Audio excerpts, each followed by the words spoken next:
One of the biggest things we as fundamentalists watch for is changing ordinances. It's pretty important stuff. As Joseph Smith said, if there's no change in ordinances, there's no change of priesthood. Now this seems pretty simple on the surface, but when does something become a change versus cleaning up the language of an ordinance? Well, today I have Drew Briney back on the podcast to talk about his new book, Changing Ordinances, Changing Priesthood, that tries to explain just that. Drew comes on and breaks down historical incidences of change both in and out of the LDS Church and evaluates what those changes mean to us as Mormons and disciples of Christ. That's next on this episode of the Mormon Renegade Podcast. Okay, just a couple of quick announcements here. If you're looking for a place to attend sacrament meeting and don't know where to go, I want you to reach out to me. Me and others stand ready to help you find a spiritual home, whether that's a new church, a gathering spot of independence, or even if you just need a soft place to land for a time to learn how to have sacrament meeting in your own home. Myself and others stand ready to help you find that place. All you gotta do is just drop me a line at mormonrenegade@gmail.com and we'll quickly reach out to you to help you find the place you want and need to be. Next, I have felt for a while now that the sisters haven't had a good place to go to have their questions answered without a bunch of dudes creeping around. To fill this need, my wife Tanya has set up a Facebook group just for women to talk about questions about fundamentalism. The name of that group is Mormon Fundamentalism for Women. Now, just a warning, if you're a dude thinking about trying to jump on this site, I'm going to give this to you in my best Liam Neeson impression. I have a certain set of skills, and I'll find you, and I will publicly mock you endlessly without mercy for many, many weeks. So whether you're a fundamentalist woman seeking sisterhood or a woman investigating fundamentalism, this place is for you. Again, the name of that Facebook group is Mormon Fundamentalism for Women. Look, it's no secret that our society has become much more crude and coarse. To become and raise men and women of virtue and character is a Herculean task. To help with this, I have recently wrote and published a book. Now, back in the 1700s, Washington had a book called Rules of Civility and Decent Behavior in Company and Conversation. It was a book with 110 rules that talked about how to conduct yourself like a civilized person in society, something that today's society is sorely lacking. What I did is I went back through the book and I reinterpreted his original sayings for the 21st century. So the book is laid out in a way in which you see Washington's original rule. Right below that is my explanation for the 21st century, and below that you'll find 2 or 3 examples of where to use this in the real world. Now, to go along with this, there's a workbook that helps parents teach these principles and practices to their kids. To find the book, go to mormonrenegade.com, go to the bottom of the page, search out the blog post, and order your copy today.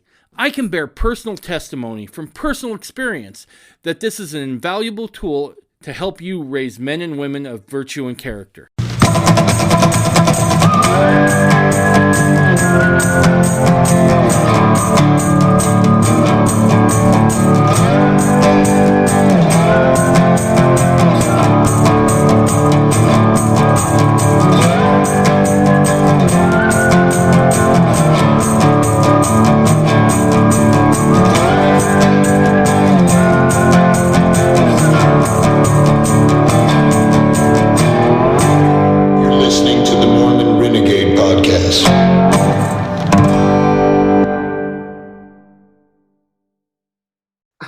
Drew, welcome back, big guy.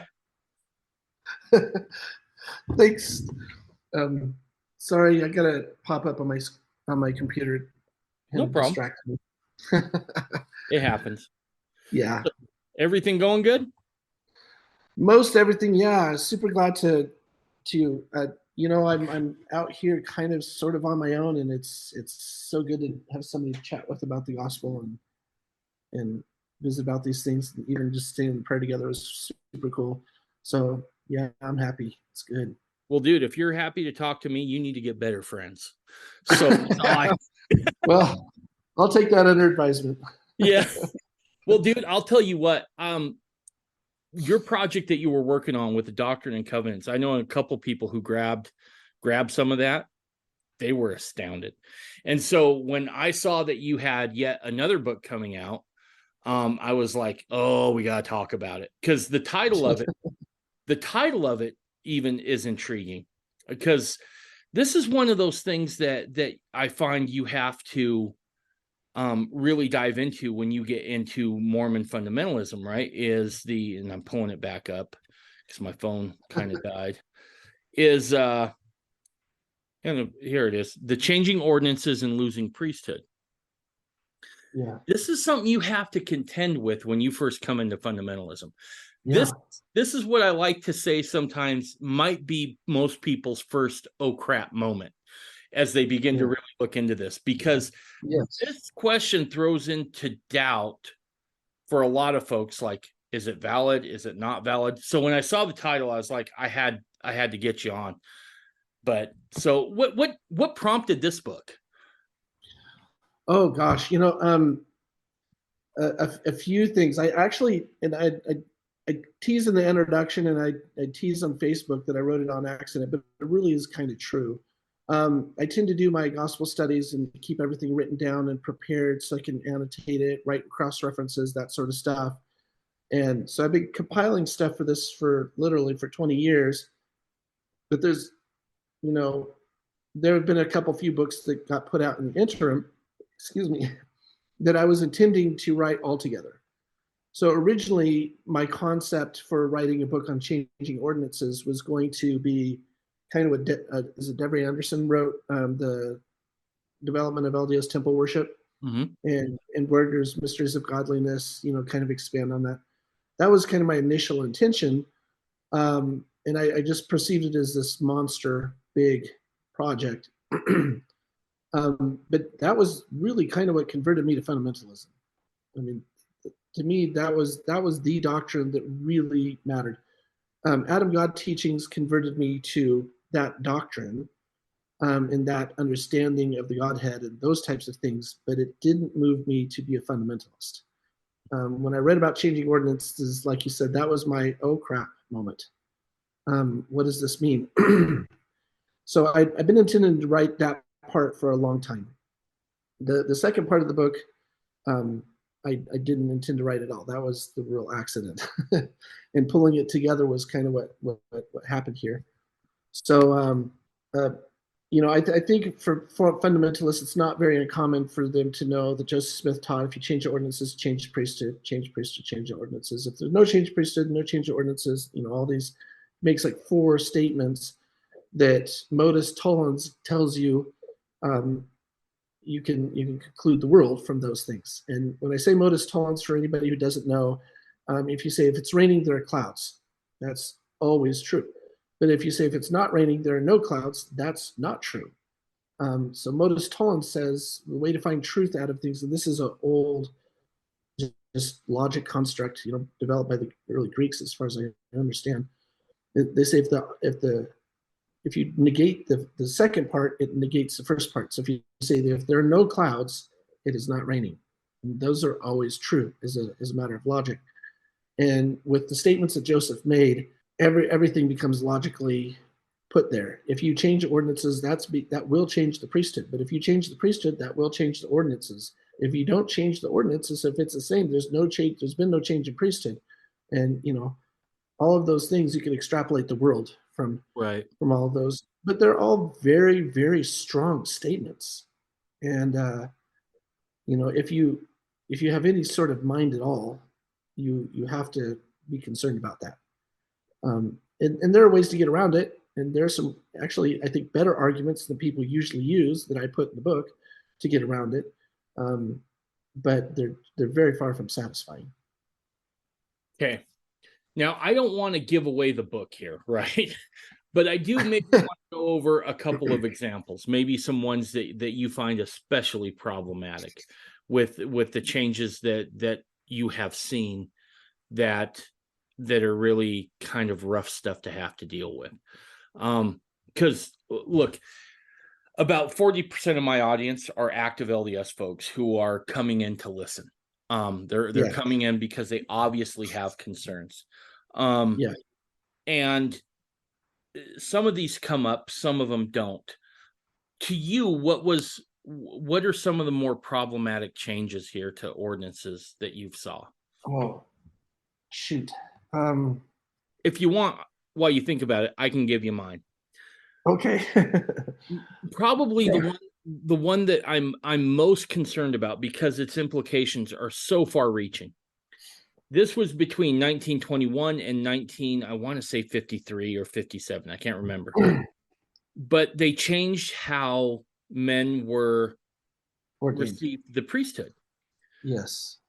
They stopped conferring the priesthood and just ordained straight to an office. Yes. Yeah. Well, on the surface, people might say, well, it's just semantics, right? It doesn't Right. change anything. Well, I dare to disagree, right? I believe it was Brigham Young who said you can't give something you don't have, right? Yep. And so ordaining straight to the office throws into question the validity of actually holding the priesthood.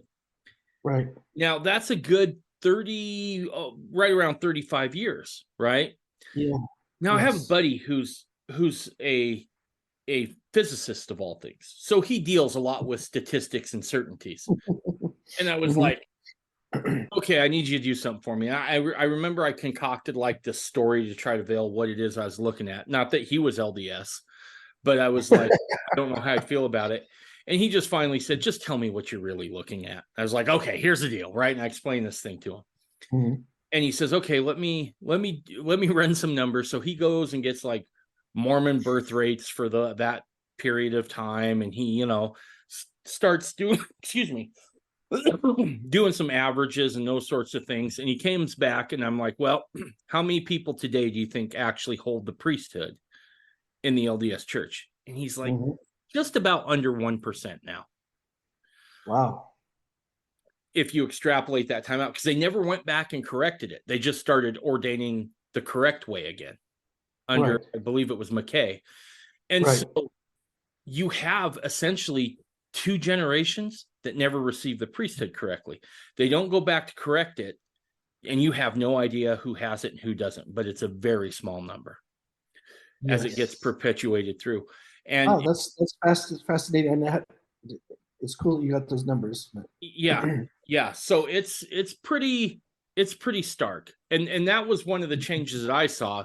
That was one of my severe oh crap moments. Like, so if they have it, what does that mean for temple rights? What does that mean for baptisms? What does that mean for any number of things? And then I believe it was Taylor who had that prophecy about there'd be a day in the church where you wouldn't know who had the priesthood, I think he said, or they thought they had the priesthood, but they didn't. And I wondered if that tied directly in with his revelation. Interesting. Yeah, I paused so long when you asked me that because I kind of, at some level, I think they're all equally problematic. Right. And you were talking about not giving my book away, and frankly, I think it's just maybe necessary to address some of those issues here. The book is actually pretty short, by the way. It's 108 pages. So this is not a monumental, huge. Does it have pictures, Drew? No. No pictures. There are a couple headers that have some blank space. So, I'm more of a green eggs and ham kind of guy myself. So if there's no pictures, I don't know. This is a lot of people really like the shorter books, and I just want to get a nugget, and I don't tend to write those. That tends to be really hard for me because I want to hit everything. And this was actually kind of difficult for me because I didn't. But let me throw out some early examples of kind of how I approach it in the book. So there's a Times and Season article, and it's written by Junior. And so who's Junior? It's probably Joseph. Taylor's the editor. It shows up in 4 different installments of the magazine. And the basic thrust of it is all of Christendom lacks the priesthood because they don't do baptisms right. Paul clearly says it's by immersion. And if you read Romans 13, it's very clear. It's by immersion. And if you don't do it like that, then you're doing it wrong. And I've thought about this long and hard for multiple reasons, this whole idea of changing ordinances, especially the last few years, because there have been a few new documents come out to really challenge this idea as to what does that mean. So I think this one was really significant because he says, well, you changed baptism because it was by immersion and now it's not. He doesn't talk about symbolism. He doesn't talk about anything else, just about immersion. Sprinkling's not good enough. It says you're being buried. How are you being buried if you're getting sprinkled? Maybe by a tsunami, that's okay. But, it needs to be underneath. So he's pretty adamant about that. And that gives us one clue of what does he mean by a change. But the thing that struck me that I've been reading over the last few years and finding more and more evidence of made me kind of rethink this whole teaching, this whole doctrine. So let me give you one example here. How do we know baptisms by immersion? Well, because Paul said so. Okay, well, that's great. As Mormons, do we believe in non-canonical texts? Oh, no, those are wicked. They haven't been sustained by the prophet or something, But frankly, I can find temple ordinance stuff all over non-canonical texts that aren't in the New Testament. Really deep, awesome stuff. Read the Apocalypse of Moses. Read Discourse on Abaddon. Read The Fall of the Archangel Michael. Really great stuff there that teaches Mormonism that is anti-Christian in as much as it's Mormon. Right. And it's non-canonical. There's great stuff there. And as I study early Christian history, I stop and say, okay, so Paul said it's by immersion, but what does Paul give us a baptismal prayer? We don't have baptismal prayer in the New Testament. Does he tell us it's for the remission of sins? Well, yeah, it kind of says that, but you could also argue that he's talking about something a little bit different because of the context, and get in Greek and argue about stuff like that. Does it tell you that it makes you a member of the church? Definitely does not clearly state that. So what about these things? If we read about early Christian baptisms, they don't say these things. They don't have our baptismal prayer. So, if you trust Joseph's a revelator, then you say, okay, well, we've got the baptismal prayer. Great, okay. But did he reveal everything? Did he reveal everything about baptism, or was that one thing at a time too? He didn't do rebaptisms immediately. He didn't do baptisms for health for a while. Those were things that kind of came later. So, this question of how do we know what the original was is a really big question. Do we have an 1843 version of the endowment Joseph wrote as notes? No. Do we have Brigham Young's 1877, February 2nd, 1877, finishes it up in the L. John Nunnally Journal, and he says, this is the one that'll be the example for all temples for all future generations. Do we have that? No. So, wow. So we got some problems. We do have some talk about Brigham tampering with some of the dialogue, but it doesn't show up in any of the modern versions. So that doesn't constitute a change. At least we don't know of anything. And we have Joseph giving him the injunction to put everything in order because it wasn't in order right. But did he give it to him word for word? Did Brigham have to find some of those words later? Did he receive a vision that says, okay, this is when Adam says this? We have none of that information. So what constitutes change? So this question is where mainstream LDS people are just like, well, in fact, somebody even wrote, whenever I announced the book, they said, well, what was the word they used? They said it's not a change, it's a adjustment.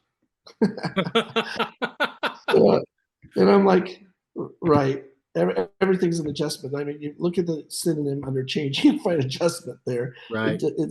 There's some reason to make me feel good that I don't have to worry about this. Right. I don't want to worry about it because I want to believe I'm in the right spot.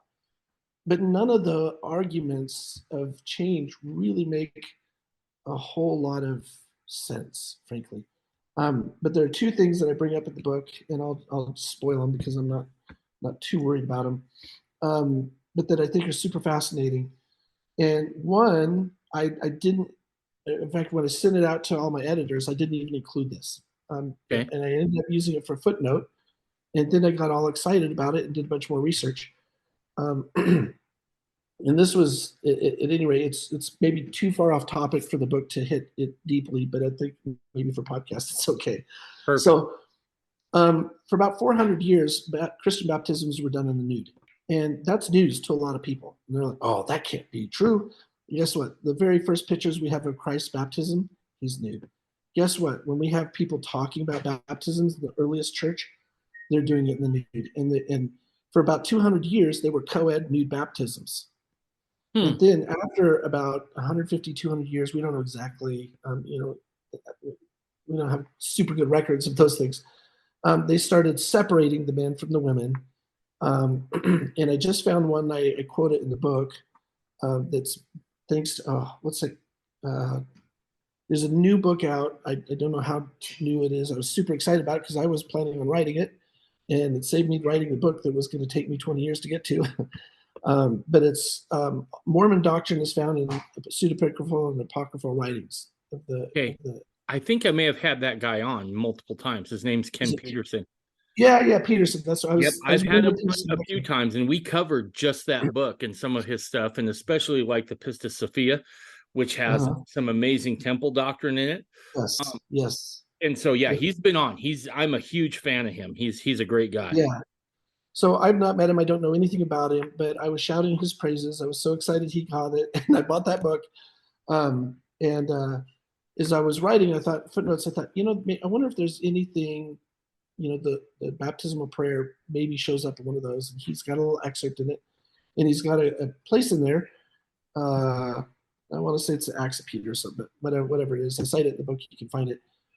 But the priesthood holder, it tells one of the women, he says, take her and get her a girdle or something like that so that she can be baptized. So she's wearing a girdle and nothing else to get baptized. So basically she's topless, but she's got, towel on the bottom type thing. Mm-hmm. So that's really disturbing to a lot of members of the church. It's disturbing to a lot of Christians. Nobody likes to talk about it, but that seems to be universal. And all the records that we have all seem to point to that they did it like that, and then they poured it sounds like a bucket of oil on them. Like it wasn't just a little bit of oil on their head. It was like all over their body. And then they said, baptize you in the name of the Father, Son, and Holy Ghost, amen. So it's not a full baptismal prayer, but it's got part of it. So that's really interesting. But how do we know if that's important? Is that a change or not a change, right? Did they attribute any significance to that? Yes, they did. In fact, the significance they attributed to us, if you're getting baptized with clothes on, you're trying to hide your sins from God. You're trying to hide your sins from all these people. It's better just to be open, and I am who I am, and I am not hiding anything from God, and I'm being born anew. I was born naked, I'm going to be rebaptized, or be born again naked. That was their symbolism. Well, I think it was Peterson's book that led me to a citation. I looked up the citation, went up to the original source, and it was like early Christian practices or something. And in there, they cite another reason. And they say, well, you were baptized in remembrance of Christ, who was crucified naked. And that's why you were baptized naked. So it wasn't just that they were doing it as a practice. It's not like a cultural thing, which would be so far beyond our culture to even comprehend. They had doctrinal significance attached to that part of the baptism. It meant something to them, and it was doctrinally significant, and it made the ordinance more meaningful to them because of it. So is that a change to the ordinance? And if it is a change to the ordinance, it wasn't revealed to Joseph to do it that way. He never says anything about it. The closest thing we've got for Joseph is an ordinance in Nauvoo saying, quit skinny dipping within city limits. So right. That's the closest clue we could possibly have, which I don't think means anything, by the way. I'm just saying there's nothing there. And so if he didn't reveal it, does that mean it's not good? Or does that mean that our generation is not deemed worthy to receive it? I'm not promoting one way or the other. I'm just looking at this and saying, is this a change or is it not a change? So that's one type of approach that I think is interesting and somewhat problematic in looking at changes to ordinances, because Joseph himself is the one mocking Christians because you changed the ordinance because you don't do it by immersion. But when we read the ancient documents, none of us do it the same way the ancient earliest Christians do either. So that was one thing that got my attention that I thought was of interest. The second thing, I originally, this has been a couple years ago, I was either talking to Jacob Vidrine or I was reading something he posted or something. I don't know. I don't remember. But he was talking about how Brigham did sacrament prayers extemporaneously. And so anyway, I kept some of those citations and looked them up, and I looked up other sources for, Brigham teaching these things. And I frankly didn't find all the original sources that Jacob talked to me about originally. But I don't think it matters. I got plenty there. But there were a couple quotes I found of Brigham complaining to the saints, saying, there were scarcely 3 words in that sacrament prayer that are in the scriptures. You need to follow it more closely. So in modern church, they're like, you got to say it word for word. We've got like 3 of Brigham's prayers documented, and he doesn't say it word for word once. But he does rebuke people because they didn't use enough of the words. It wasn't close enough to it. So that suggests this idea that the wording itself, and I'm not talking about whether it's 1 cup or 40 cups, or whether it's broken first and blessed first, or blessed then break, if you use the signs or not. I'm not talking about any of those details, but the wording he suggests is a template, not a word for word mandatory. This is how you have to say it. But of course, with baptisms, that's exactly what we have. However, there's example number 2. Joseph Smith instructs Oliver Cowdery, D&C 20 is in the making, and we're putting some of the ordinances there. So that's where you find sacrament prayer and all that sort of stuff. He says, I want you to get the baptismal prayer and put it in D&C 20, get it ready for D&C 20. So Oliver Cowdery does.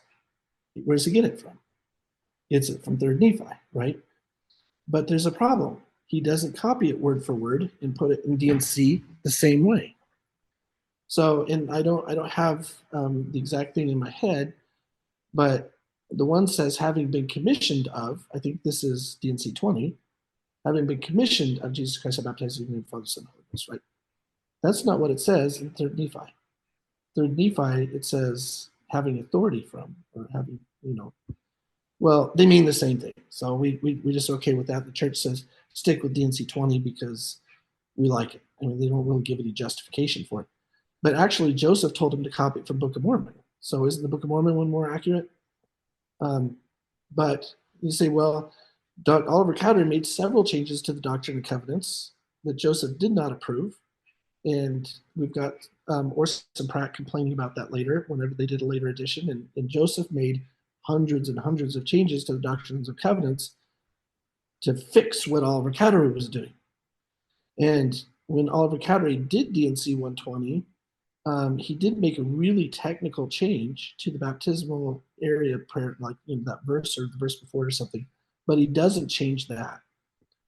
So that maybe, does that suggest that it's a template too? It doesn't have to be word for word, because he changed the wording and he didn't care. Or Oliver Cowdery changed the wording and Joseph didn't care.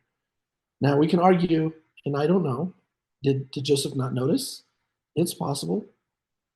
Did Joseph read over it, say it means the same thing, close enough? That's possible. I mean, we certainly don't insist that you say, having been commissioned to Jesus Christ, I baptize you in the name of the Father, Son, Holy Ghost. If you're Swedish, nobody knows it, so you translate it. You get the meaning, and that's close enough. So there's something there to suggest the words were intended as a template.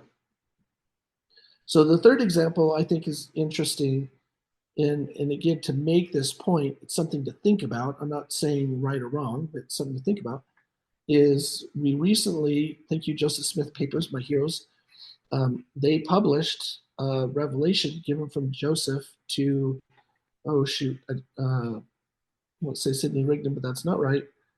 Um, again, I quote it in the book, so shoot. It's okay. Oh, except for it's driving me crazy. Um, dang. Anyway, Joseph was going to marry this guy's daughter, Neil K. Whitney, I think. Okay. So he's going to marry his daughter. So he writes him a letter and he says, these are the words that you'll use for the ceremony. So he gives him the sealing ceremony. But guess what? There's scarcely 4 words in there that are in our sealing ceremony. It's very, very different. I mean, you can see parallel ideas and that sort of stuff. If you go back and look at the sacrament prayers that Brigham was giving, you can see him following the general idea of the sacrament prayer. He's using it as kind of a guidepost of what he's going to say, but he adds some extra stuff, and he treats it like the priesthood manual, where it says when you bless somebody, this is what you do. You say, I confer the priesthood, I ordain you to this office, in words of blessing the Spirit directs, in the name of Jesus Christ, amen. And by what authority, that sort of stuff. It's all in a linear fashion. But if you mess everything up, but you get all the parts in the, maybe the wrong order, but you get them all there, it's good enough. We'll just let it slide. The bishop's not going to say too much, right?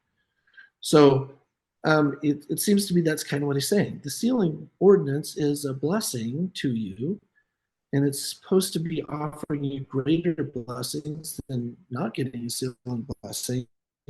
If you just went to a local bishop and said, hey, marry us for time, you're going to get a different ceremony. But it seems to be offered more as a template. So Joseph Smith writes a letter, essentially kind of a revelation form to, I believe it was Neil K. Whitney, who's going to marry his daughter. And he basically says, here's the sealing ceremony. But if you compare that sealing ceremony to what we have that Orson Pratt published in unpublished revelations of how it's done in the temple, not nearly the same. There's some basic guideposts there, but it's very, very different.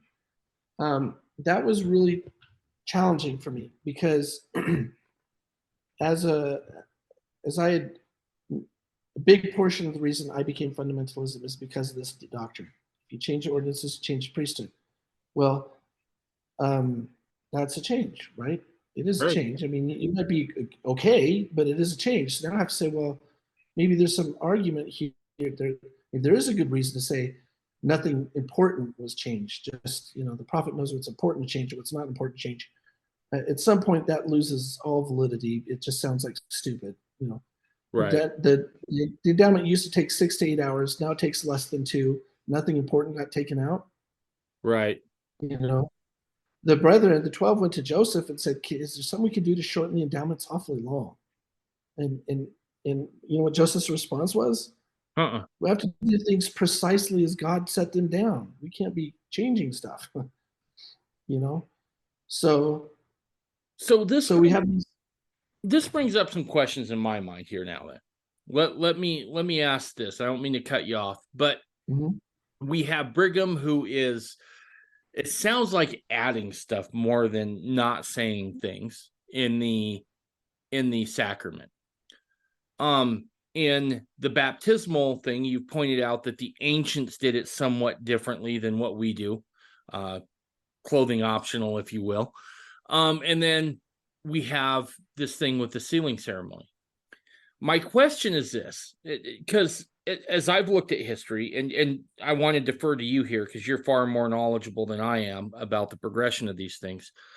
How much of this is just Joseph receiving a little and then refining it? Likewise with Brigham, he was asked to systematize and organize the endowment. I think it would be somewhat silly to assume that some words or something wouldn't have to be added to get, quote, the temple drama quite right. And so if I'm understanding correctly here, then we have to start making a decision on what's outside the pale of orthodoxy, right? And then how do we decide where that line is, where you are now not within orthodoxy when it comes down? Yeah, and that's challenging on multiple levels. So first of all, Joseph, in introducing this teaching, and I should have said this earlier, I mentioned it in the book, it's super crucial, I think, from my perspective, I can see a lot of people not seeing it so. But Joseph started teaching this doctrine first because he was restoring the fullness of the priesthood. So he was teaching the people there's no change in ordinances if there's no change in priesthood. If there's a change in priesthood, you get new ordinances. So I'm going to be introducing the endowment. I'm going to be introducing the fullness of the priesthood through the second endowment. And that requires a new priesthood. And he didn't have it. And he speaks about receiving it in the future tense.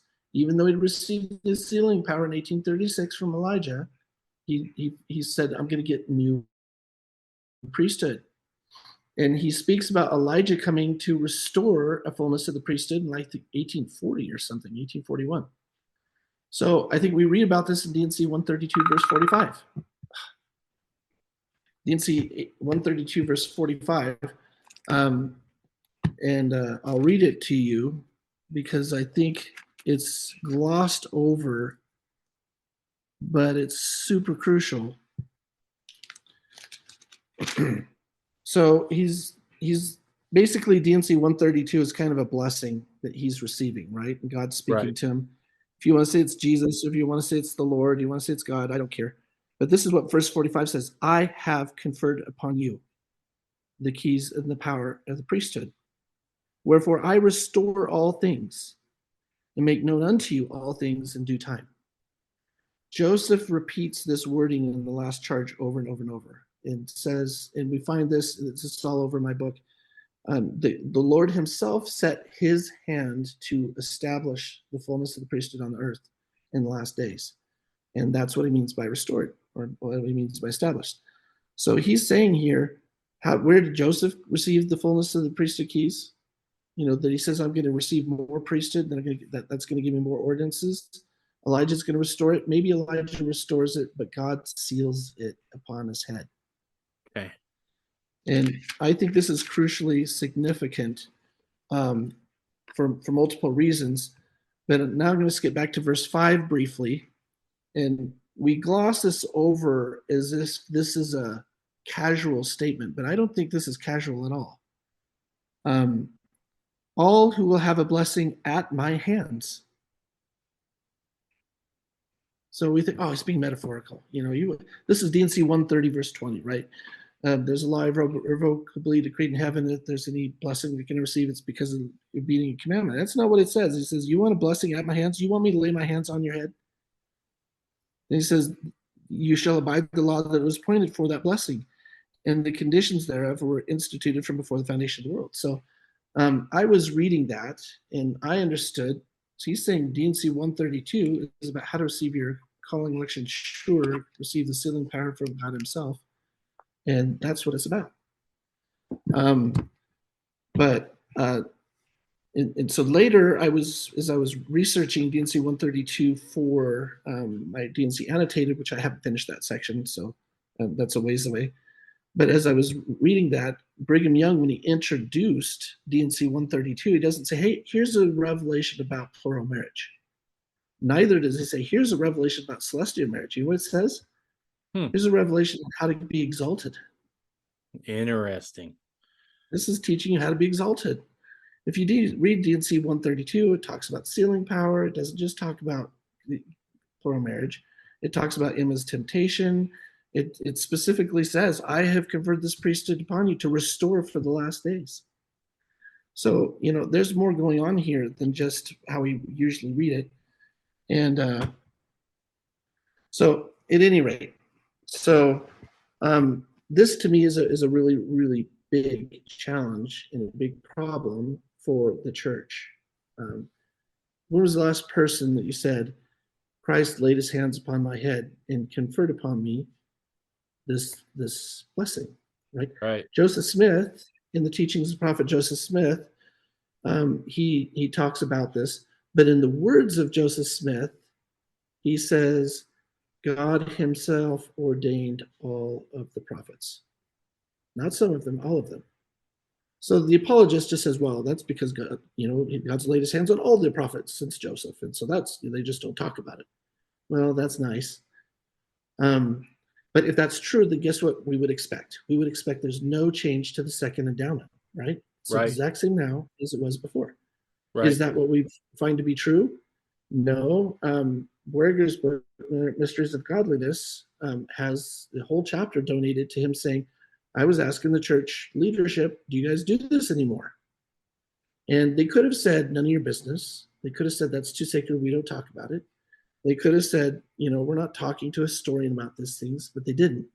What they said was, it's not essential to your exaltation. Ooh. And it's really nothing more than just a blessing. And it's not necessary. So, it's not really happening. And we also have in Heber J. Grant's time, what's the brother's name? Some of my friends will make fun of me for not knowing. I'm sure they'll know. But one of the members of the 12 went to Heber J. Grant. He said, President Grant, like 9 out of the 12 haven't had the second anointings. We were taught when I was young that this was essential for our exaltation, and we could not be exalted without this ordinance. And 9 of the 12 don't have it. Can I give it to them? And Heber J. Grant's like, okay. I wasn't really excited about it. Well, guess what? One of the requirements for plural marriage was, before then, you had to be plurally married. Yeah. So I think Grant's looking at it and saying, well, these people aren't really qualified, and that's why they haven't received it. And it's, I don't know. He's an enigmatic figure in church history. But at the end of the day, he's not really doing it. And Borger further outlines in his book how many second anointings were given, throughout 70, 80 years of history or something. And it goes from like 1 and 8 in Nauvoo time, received their second endowment, to like 3 a year in like 1970s or something, or 60s or whatever it was. Almost nothing. Is that a change? Well, the ordinance itself is not being shown that it's a change, but you're telling people you have to have this to be exalted, and now you're saying you don't. Well, that's a change of doctrine, a change of principle, which also we have teaching saying gospel principles don't change, gospel laws don't change, expectations of God for you don't ever change, and these things. So, and there's some challenges there I address in the book too, but at the end of the day, that is kind of a change. But the bigger thing Werger's got from them writing him and saying, well, it's not essential for exaltation. It's just really a blessing. It's not just a blessing. No. If you read the ordinance from the earliest accounts we have, there's more going on here than just a blessing. For one, there's a conferral of priesthood. Right. And for 2, there's other stuff going on. And for 3, there's stuff that happens between the husband and wife after it's done. And for 4, Oliver Cowdery teaches, and Joseph Smith, I mentioned earlier, teaches, if you're going to have this priesthood sealed upon you, it has to be done by God. It's not done by your priesthood leader. It's not because President Nelson says, hey, I'm going to give this to you and I get everything. You might have all the priesthood, but you don't have all the power. That only comes from the Lord himself. And, that's important. So to me, at the end of the day, that's the most important one for me, because I look at it and I say, okay, so the church has basically admitted we don't have it. Right. So a couple of years ago, people are saying, mission president goes and says, I received my second anointing for the priesthood, blah, blah, blah. And other people are saying, me too. I'm like, well, even if you did, they've admitted they changed it. Right. And here's the problem there. And this is, to me, the most profound issue that really hit me as I was originally learned this and as I've come to understand it better. Joseph says, I'm going to introduce the second anointing, second endowment, whatever you want to call it. I'm going to have to receive more priesthood to give this to you. So he's teaching them about this. And he's teaching them in context of Paul teaching it in Hebrews chapter 7 and Galatians 3, where he's saying the early church only had Levitical, or God was going to give them Melchizedek, but then they only had Levitical, and they had to have more in the New Testament, or else, because it wasn't able to save them. And I'll talk more about that in a minute. But he's saying, I have to receive all this priesthood. Well, what is the second endowment? For those members of the church who don't know, Joseph taught, and very clearly Brigham taught and shared, and we have accounts of other people saying what Joseph taught, including apostates and and members of the 12 and non-members of the 12 all alike. They all say the same thing.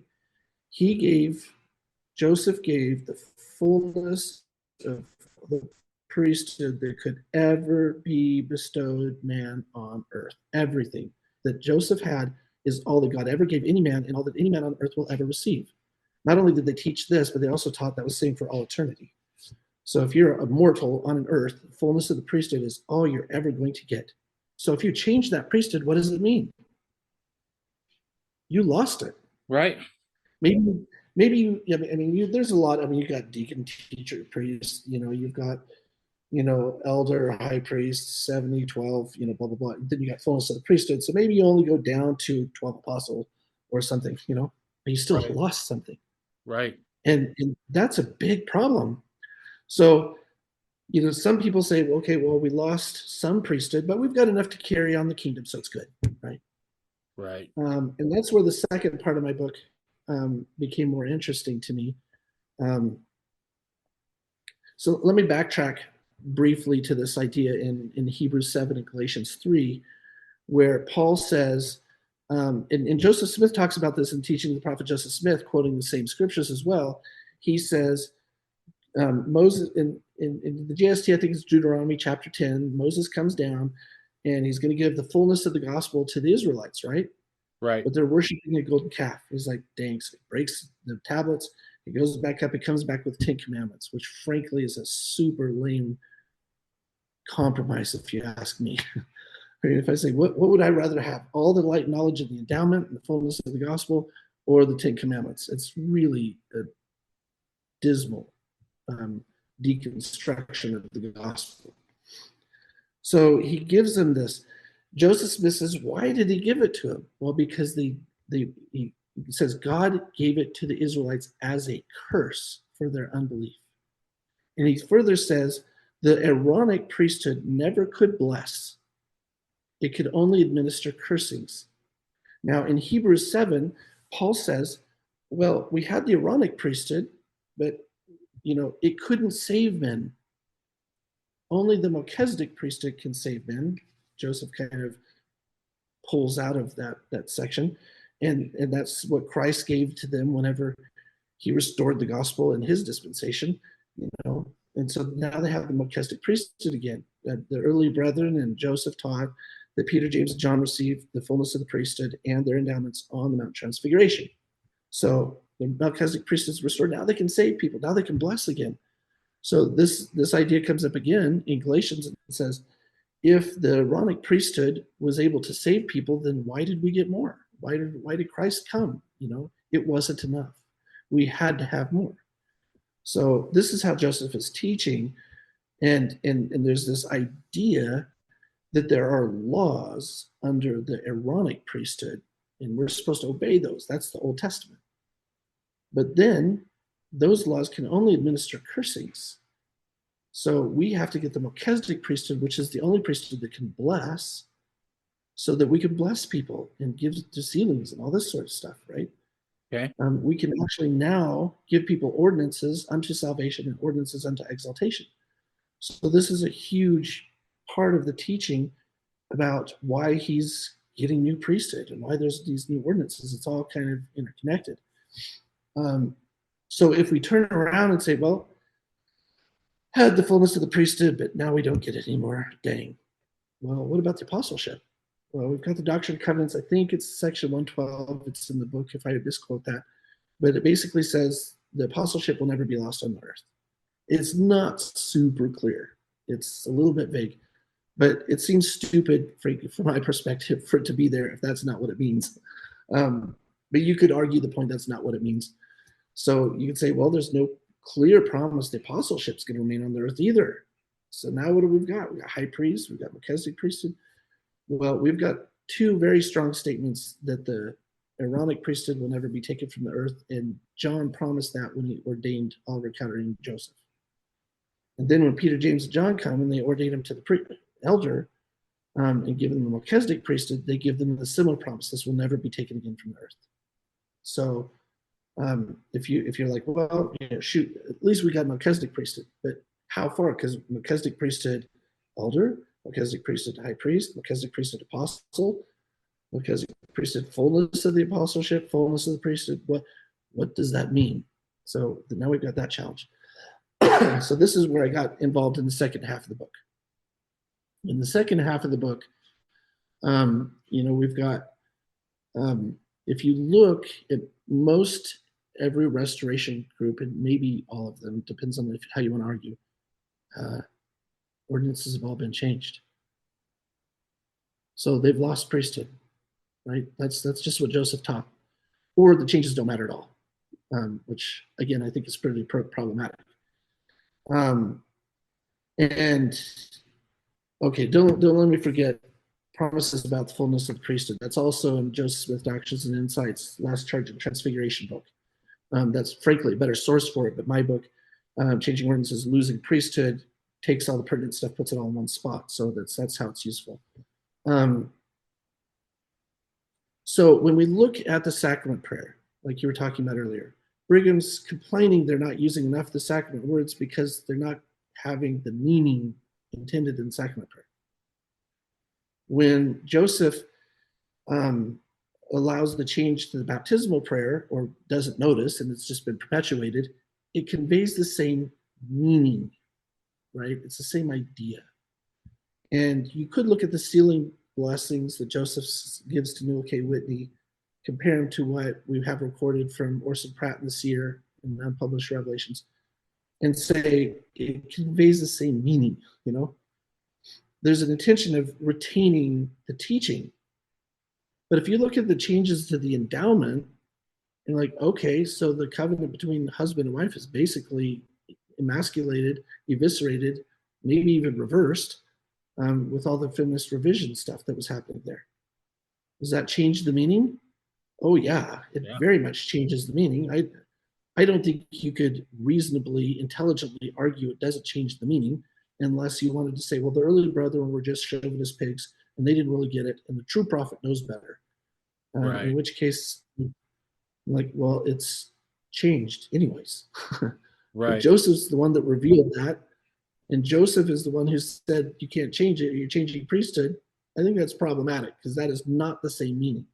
Right. Now, if you want to take out the preacher and say, well, the preacher was just offensive and it's anecdotal, maybe we can get away with that. Maybe we say, well, yeah, wasn't that important. It doesn't change your understanding of the plan of salvation on earth that much,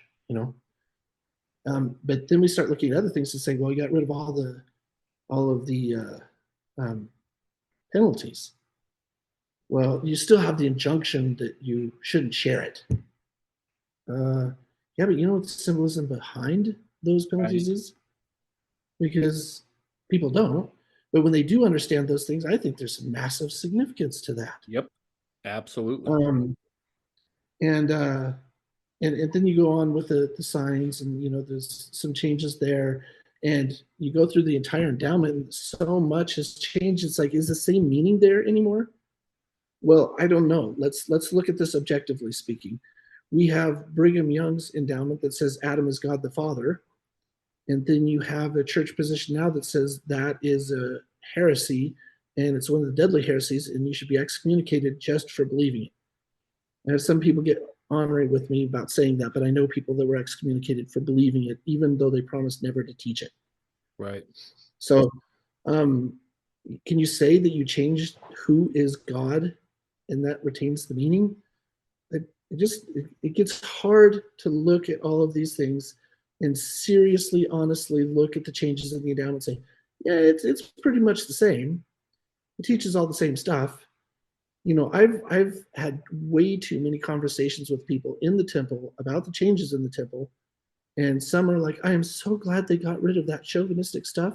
I am so glad they got rid of the covenant to the husband because he doesn't know what he's doing. He's such a dork, and all these types of things. And they are happy about the changes because it changes their behavior, it changes their understanding, it changes their belief, and it changes how they interact with their partners, their spouses.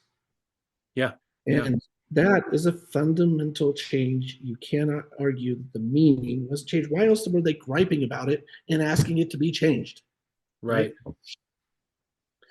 So then you have, in connection with that, you have the brethren saying, you can't change the garment. The pattern was revealed by heaven. He doesn't say, and we do have accounts of that arguing, proving that was what Joseph said. This was revealed to me by heaven, by an angel. And they said this was revealed by heaven, the exact pattern, but we're going to change it.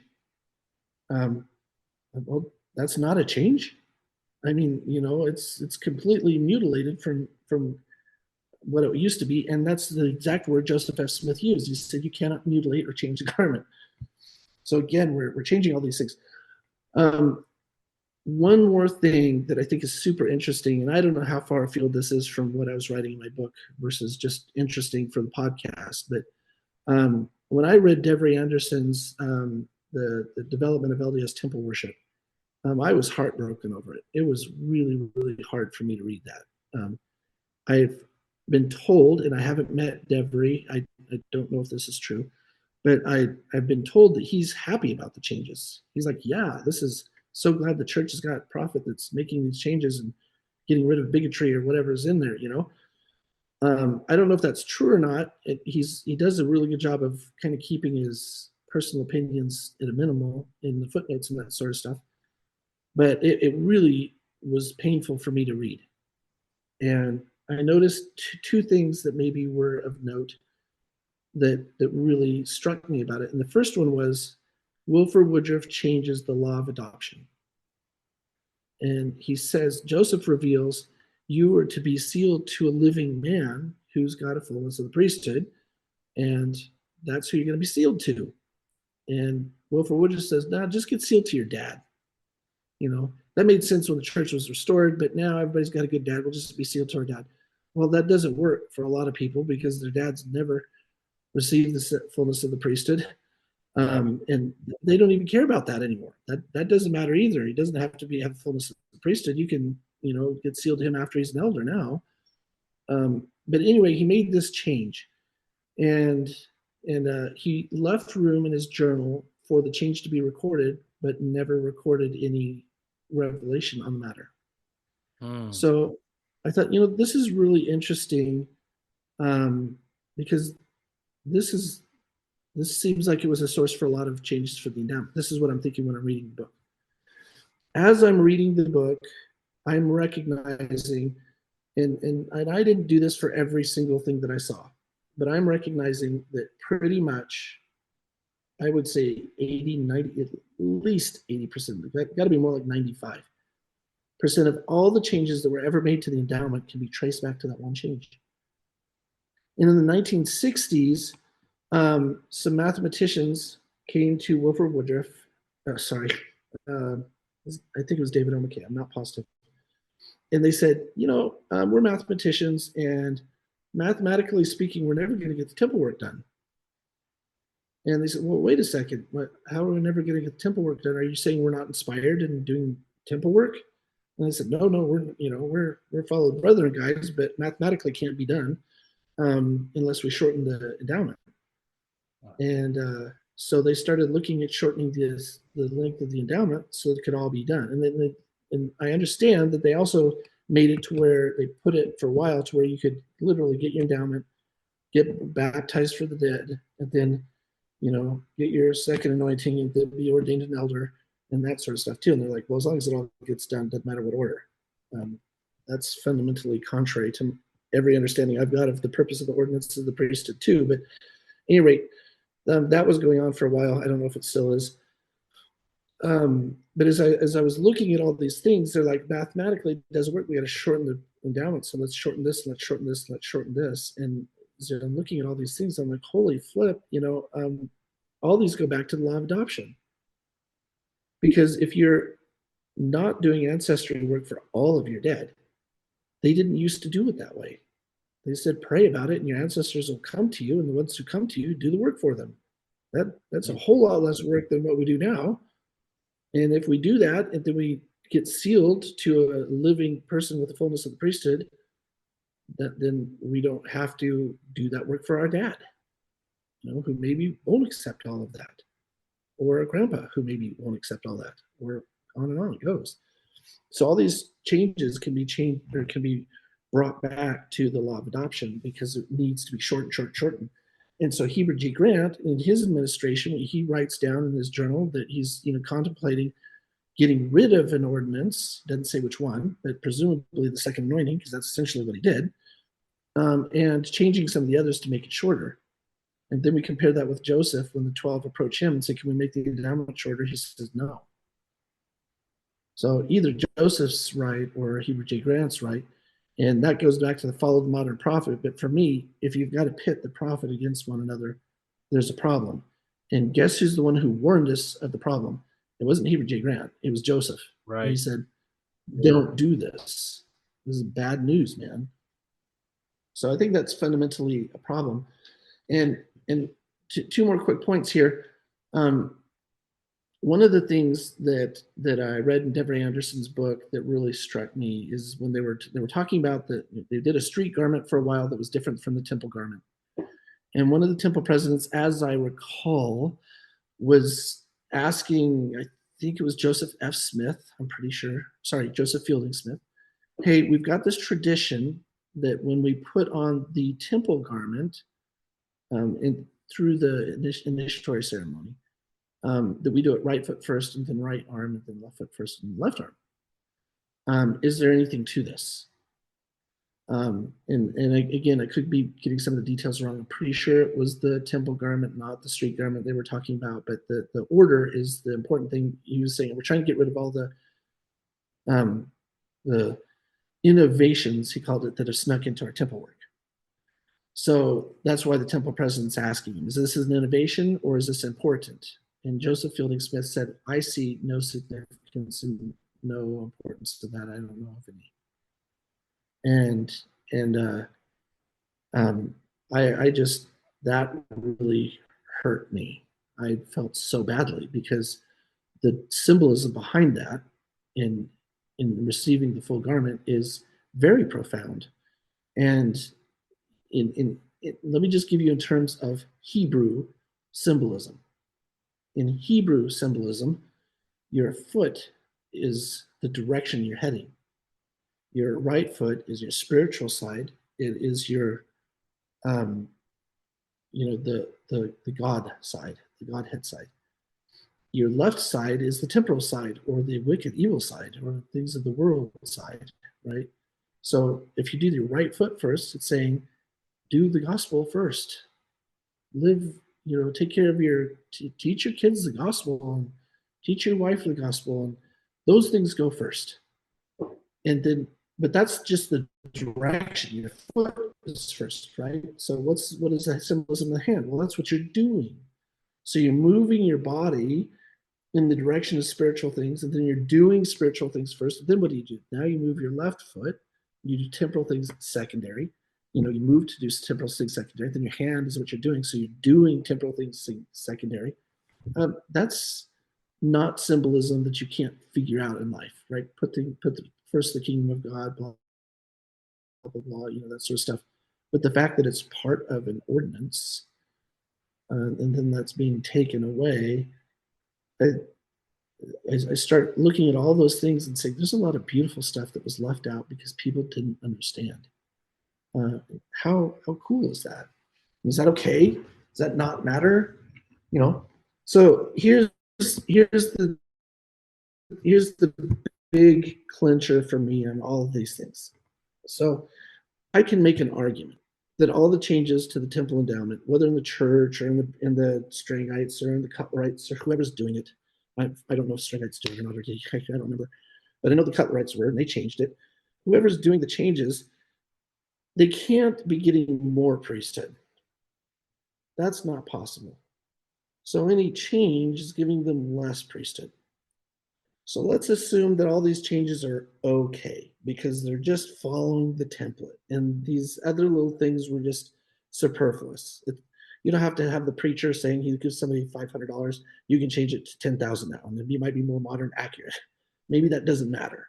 So we can make that argument, But if that was the case, wouldn't you expect that we're growing closer to God than the early saints. Mm. Wouldn't you expect that modern day saints would know more about the plan of salvation than the saints in Joseph's day? This episode of the podcast is brought to you by DeseretFlag.com. I've said this before and I really mean it. Mormonism isn't just a religion, it's a culture. As such, it has its own vernacular and practices, but also its own symbols. And those symbols become even more important and prominent when you look back into our history. Perhaps one of the most recognizable symbols of Mormonism is the Deseret Flag. This is the flag that I use as cover art in this podcast. This was also used for a good chunk of time during the pioneer era in Utah. Now, today we have people who want to replace the existing Utah flag with some other progressive monstrosity. Well, I think it's damn past time that we start pushing back here a little bit in Utah.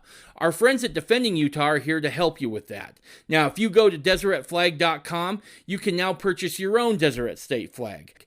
It's time here that we start making ourselves known and join the resistance against those who seek to rewrite our state's history.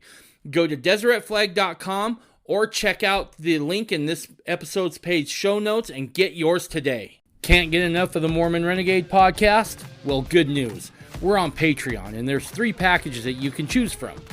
The first one, the Slightly Rowdy package, allows you to hear the podcast without all those pesky commercials getting in the way. For those who want a slightly more in-depth experience, there's the Stirring It Up package, where you can hear ad-free audio, ad-free video, and transcripts. Finally, for those who want to go full Renegade, that package is available too, where you can get everything in the previous 2 packages, plus an extra show where myself and Ben Winfield break down the news of the day from a very Mormon point of view. You will also get exclusive access to Renegade Chat, and on there you'll be able to talk to others about the show or whatever topics are on your mind. Go to Patreon today and get your exclusive content. And indeed, that's kind of what the church teaches. We know better. And, they were just learning and growing, but we know better. But if you sit down with it, pick anybody and, just randomly take a sample of 100 saints from the whole planet, and maybe you get a scholar or 2 in there, whatever, and you say, okay, tell me everything you know about the plan of salvation. Let's map it out. You can write your little diagrams and all that sort of stuff. And then I want to compare how much you know. I'm going to ask questions when you're done. For instance, what is the sealing of a father to his daughter? How is that different than the sealing of a husband to his wife in the eternities when we're making worlds together? Like, how is that different? Like, does the daughter ever make a world with her dad? Or is she forever lost to him? Or do they make it together? How does that work?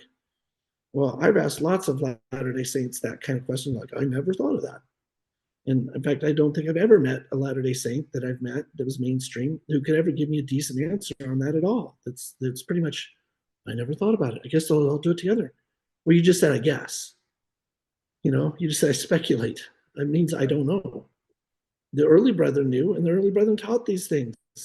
They had doctrines that were way deeper on all of these issues with a lot more explanations. So who understood it better? Well, we do, because we know what we don't know. That's possible. We can be Socratic about it, but it doesn't ring true. When I meet brethren who are fundamentalists, who have studied the gospel as Joseph taught it, as Brigham taught it, as John Taylor taught it, they've got a vast array of material, way beyond anything in the church. And I think even whenever I was writing DNC 76, DNC annotated 76, man, I was loving it. I learned so much writing that. I mean, it's kind of more edited than writing, but you know what I mean? Yeah. I was constantly finding these quotes from the early brethren teaching stuff, and I was like, sweet, I've been teaching that to my family for 30 years or 20 years or whatever. I'm not quite that old, but teaching it for 20 years. I believed it for 30 years. I never found a quote, and here's a quote where somebody's teaching that thing, and it's happened to me over and over and over again, just things the Spirit teaches. Here's some of the early brethren teaching it. But go through the last 60, 80 years of conference talks, you don't learn any of those things, not even remotely close. And so to me, if I'm looking and saying, okay, at the end of the day, I can argue that all these changes are template changes. They don't really matter. That's what most mainstreamers believe. But if I'm going to take that position, I've got 2 problems. One is mainstream churches admitted they got rid of the second endowment, or they changed it and it doesn't matter. Um, to me, you can't just get rid of an ordinance. They No. got rid of baptisms. They got rid of baptisms for health, which is not salvific, so you can say that doesn't matter. They got rid of mother's blessings. They're dumping stuff, and they're losing priesthood according to Joseph. And if that was true, if that perspective was true, I would expect them to lose light and knowledge. And that's all I see. I don't see them. They've produced nothing new that didn't discount something earlier. For any revelation or announcement that they've made, nothing has added something that wasn't there before. They've only taken away what was there before. And that's the actions of God to the Israelite. You didn't believe? I take some away. Alma 12, 9-12 says, if you don't believe, I'm going to take it away. If you believe, I'm going to give you more. That's what I'm saying. If we're actually progressing and getting more light and knowledge by rejecting the early brethren, then where's the more? Where's the better understanding? And it's not there. I mean, changes from administration to administration. And when we do have requests for ordinance changes, why are those changes coming? We don't like the garment. Why? Well, you're making us wear it 24/7, which frankly I don't think is original either. But you're making us wear it 24/7, and we want to look like the Gentiles. So they say, no, we can't change the ordinances. Well, maybe you already changed that, but at any rate, they're complaining about God's gift to them. That's how you're going to get more light knowledge. He's already given you. Yeah, in 2005, I received a letter as counsel for AUB saying that these people were going to sue AUB and they were going to sue the church because there was nudity in the endowment, in the initiatory. And I looked at this, and my client said, "What are we going to do?" I said, "Well, this is easy. Looks pretty stupid lawsuit by some snowflake. If people are upset about this, then you just disclose to them beforehand, and you're good. Make sure a woman discloses it to the girls, and a man discloses it to the boys, and get it in writing, get it done before they go there, so they can't say they were pressured, and it's good. Who's going to sue you for a stupid lawsuit, anyways? But you know what I mean? Right. It's dumb." And they said, "Well, what do you think the church is going to do?" And I said, "Well, this isn't my genius that came up with a solution here. This is any competent attorney would tell you that you just get a disclaimer first. You have them sign a waiver of knowledge and understanding what they're doing, and then they can't later claim you humiliated me. I didn't know, because they were told beforehand. This is like first grade law school. I mean, this is the basic of the basics." And then a couple of months later, I'm hearing that the church is changing the endowment. They got rid of the nudity and they changed the ordinance so that it was all symbolic, and there's no longer, this is like way shorter. So you got somebody complaining about the ordinance, and that's why you get a change. I don't like the preacher in there. It offends the Christians, so we take that away. Is that how you gain more light and knowledge with God? By complaining about what He's given you? No. It just doesn't. It doesn't sit right. It doesn't feel right. When I get a lot more light and knowledge is when I'm in the stage of saying, "God, thank you so much for teaching me this. I am so grateful for all of this light and knowledge, and it's really changed my life, and it's made me a better person. And maybe I'm still a sinner, maybe I'm still a bad guy, but all this gospel light and knowledge you've given me has made me a better person. It's made me a better dad. It's made me a better husband. But right now I need more something. I can't figure out how to overcome this problem. Can you teach me something?" That's when you get light knowledge. But if you go to God and you're like, "You told me this and that didn't work, told me this and that doesn't work, and I'm frankly sick and tired of this life. It sucks, and I've got all these problems. And can you just tell me how to fix it?" When I do that, and admitting that at some level we all gripe and complain, I don't get an answer. Right. Maybe you do, but I don't. I get it whenever I'm saying I'm grateful for what I've got. Please give me more. That's when you get more. Yeah. And that's the same thing with Joseph. Joseph saying, I'm reading the scriptures and it seemed to me that there must be something here. And so I'm praying and asking, tell me more. And that's when God says, oh, you're grateful for what I gave you. I'll give you more. Just like any father. Your kid comes and says, Mom made this stinky breakfast and I don't like it. Will you give me something? I'm like, no. You know, say, Mom made this super yummy breakfast. Can I have some yogurt too? Sure. Right. You know, No. that's Yeah. it's just a gospel principle. And so looking for all these things, that's what I would expect. So now is the big conundrum. I mentioned earlier that we have quotes saying Melchizedek priesthood, Aaronic priesthood will stay forever on the earth. All right, so I had a friend, I was just chatting with him, and my understanding was that his group of people had the second anointing. And so in passing, talking about some priesthood issues, I said, well, you know, we've got at least a really solid quote that the fullness of the priesthood will never be taken from the earth. And, you know, as I was writing Joseph Smith Doctrines and Insights, Last Charge of Transfiguration, I found probably, you know, several of these, but at least one that was super clear. And he said, I don't know what you're talking about. And we don't have second anointing. And I'd love to see the quote. So I thought, all right, shoot. This is something that I was planning on in my second, third volume on teachings of Joseph that aren't in the TPJS. I was going to include all these quotes because they're journals or reminiscences, talking about the priesthood not being taken from the earth. But now I'm thinking, you know, so they were just going to be, you know, randomly interdispersed. But I was figuring I would, in the index, make a special entry and collect all of them and make sure to point out where they were and put it all together. So I'm going to do this work sometime or other anyway. I'll just do it for this new friend. So I started compiling all this stuff. This is actually why I ended up writing the book. I compiled all that stuff together, and I sent it to him, and I was like, I've got more than that. I know I've got more than that. And so I looked deeper, found a bunch more, put them all together, and I had all these cross references and notes and thoughts going through my head about this. And then I realized I've pretty much written the book. I just need to stitch it together now.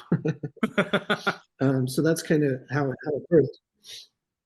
But the whole key that got me pondering about this, and I never addressed this clearly in the book, because I'm not about telling people what to do with their lives or shoving stuff down their throats. I just present stuff, you can think about it and make of it what you want. But my question mark here was, Joseph says, if you change the ordinances, change the priesthood, which means if you change the ordinances, you lose priesthood. Right.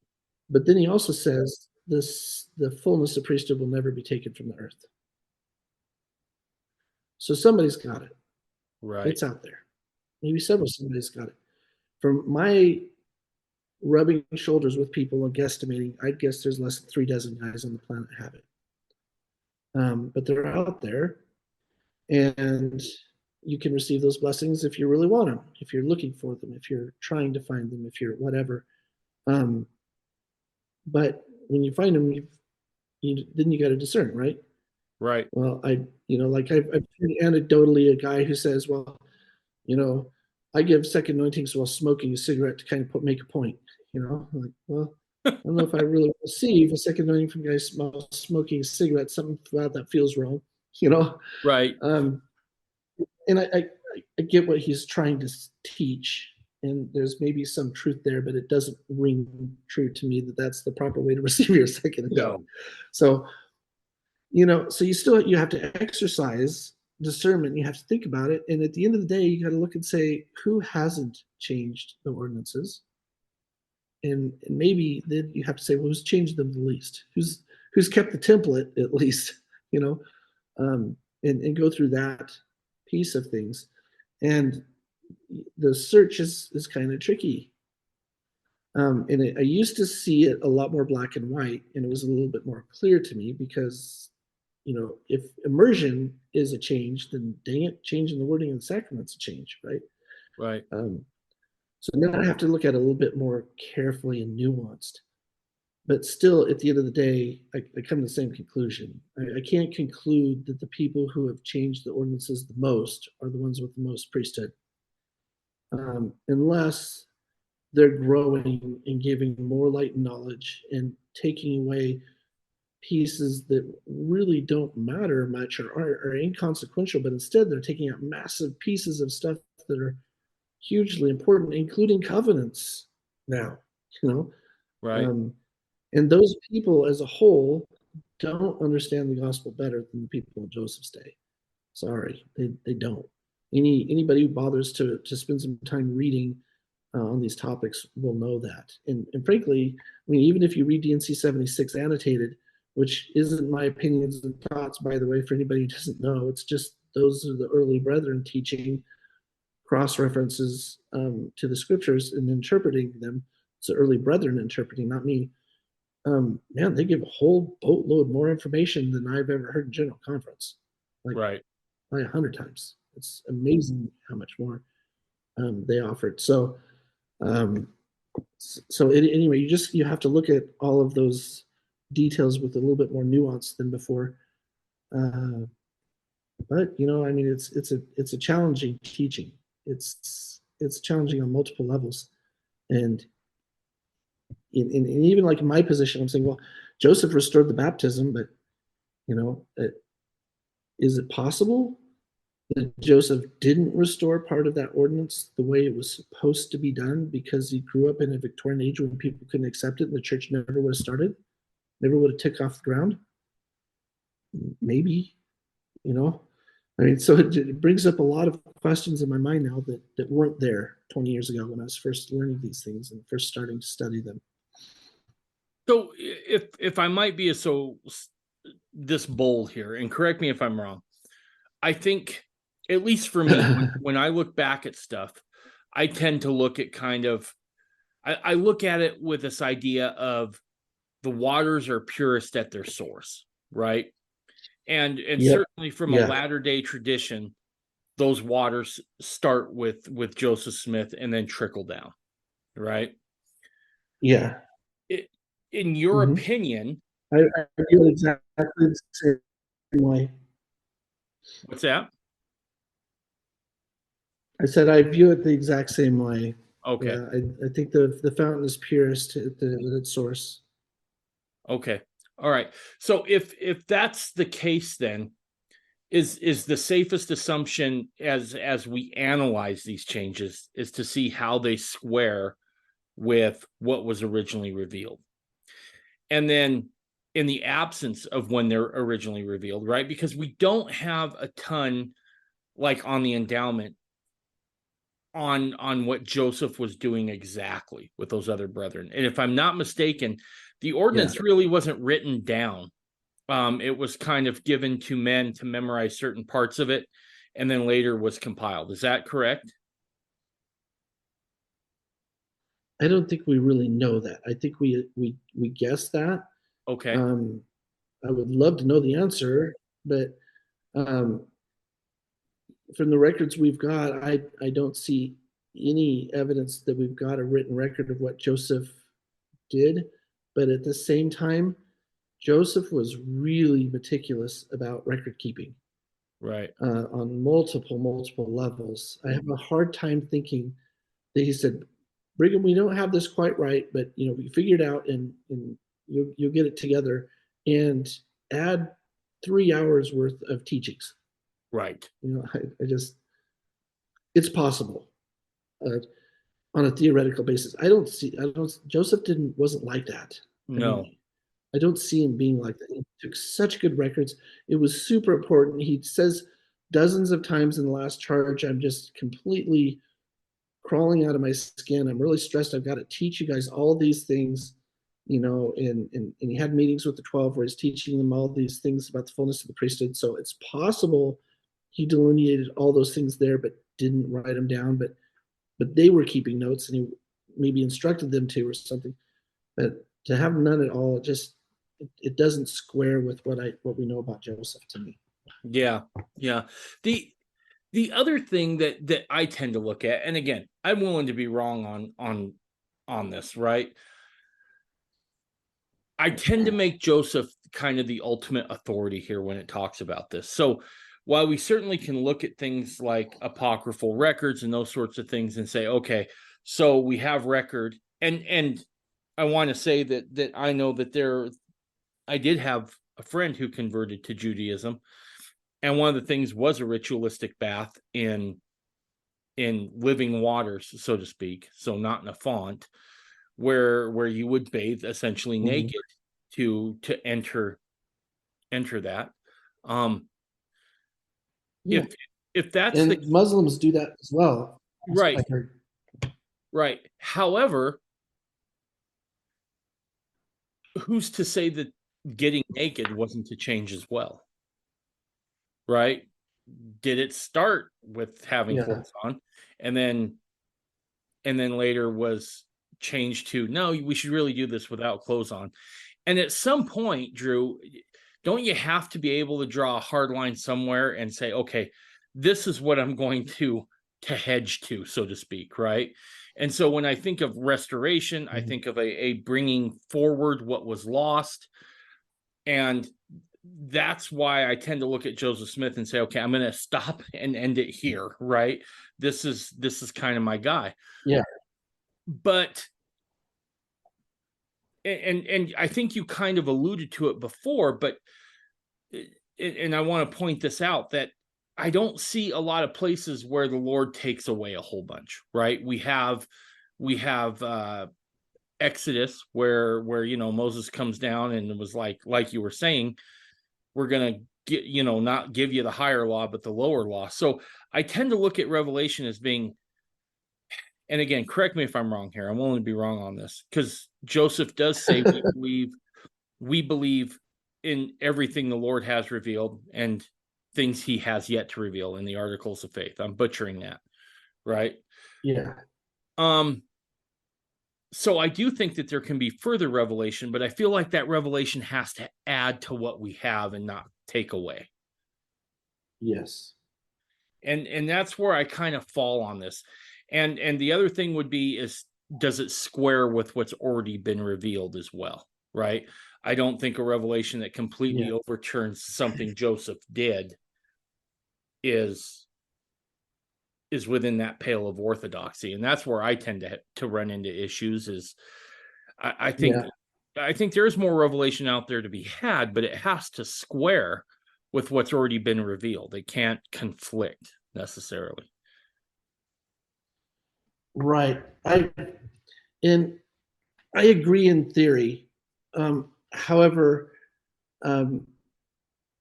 anytime we've had a clarification of doctrine, it's also seemed contrary to things that were there before. Let me give you an example.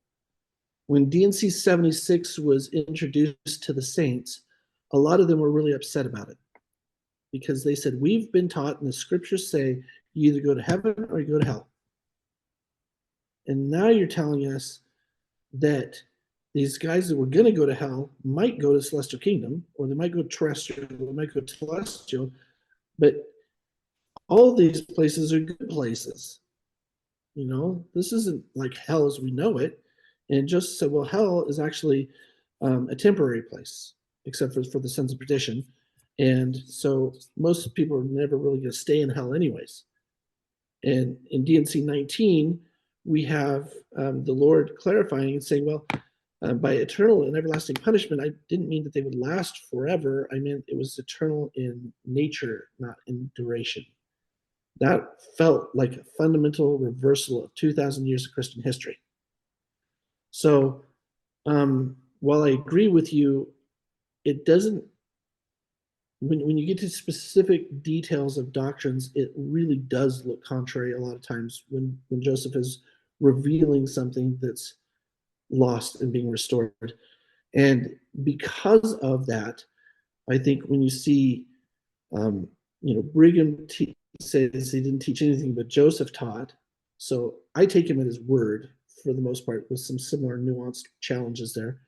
If he's revealing something that is a little bit further than what Joseph taught, but he just had a better understanding of, those details might also look a little bit off compared to what we understood, how we interpreted Revelation or scriptures before. D&C 19 verse 7 is one of my favorite scriptures for this reason. This is the one I was just talking about, everlasting punishment, where he talks about that and says, that's not what I meant. But then he says some scriptures are more express than others, meaning they're more clear, they're more detailed. Sometimes the prophets just kind of mouthed off something. They didn't say it very well, and it looks like they were saying one thing, but it wasn't really clear. But this scripture is more clear than others, and so that's the one you hold on to for this particular teaching. At any rate, so I agree very much. You go to the source, closer to the fountain, the better. And it should square with what's been revealed before, but it squares if we have an open mind and we're really careful about how we're reading and interpreting things. Because all of us have habits and traditions of how we interpret things, and a lot of times they're bad. They're not well thought through, and they're problematic, but we think we really know it really well, I should have been more clear there. What I was saying in terms of I don't think so. I think you're fine, but just the Restoration era, right? So the teachings of Joseph, right? And from a Mormon context, I would expect to see some things that fly in the face of, quote, traditional Christianity, because you did have Joseph coming and restoring the God, the religion of Jesus. And so I would expect to see some conflicts there, but within the Restoration going forward from Joseph Smith, I tend to look at it and say, okay, any new revelation that is given, I think has to square pretty well with what Joseph taught. So if I wasn't clear there, I wanted to make sure I was. I think you were clear. I think it's just a common issue that comes up a lot. And even with your clarification, I agree, but we do have a talk of Joseph saying, people say I have plural wives, but I'm looking in the audience, I can only see one. Well, he had 7 in the audience at the time, at least. And I think he had like 38 wives at that time that he said that. So when we're looking at history, we do have some challenges of what Joseph taught publicly versus privately, because we do have conflict. I believe it was Benjamin F. Johnson, could have been Clayton, but at one point he said, Joseph, if I live plural marriage and I get caught, what's going to happen? He says, well, I'll give you a severe public chastisement, and when the water settles down, we'll reinstate you in good standing. So even then, we've got to be pretty well read in each of the doctrines to make sure that it's really squaring, because we do have challenges like that. And further, we've got words like intelligence and spirit that were used interchangeably and incorrectly multiple times by Joseph as he was learning and understanding that principle. And the term salvation was used to mean both exaltation and salvation in the celestial kingdom and salvation in the telestial or terrestrial kingdoms. Which did he mean in the passage? It's not always clear, but we always assume it means celestial kingdom, but maybe not so. When Christians say, if you believe, you will be saved, celestial kingdom at least. Terrestrial kingdom maybe next. It doesn't say celestial kingdom, but they don't have that perspective, so they can't read it that way. But that's how the term was used by Joseph, but not consistently. So even then, again, I'm not disagreeing with you at all. I totally agree with you. It's just one of those things that I've thought about over time. I'm like, dang, it's still a challenge. There's very little black and white in restored gospel. Right. It's when you get to the details, I should say. Obviously, there's strong black and white. Atonement's real. Priesthood's important.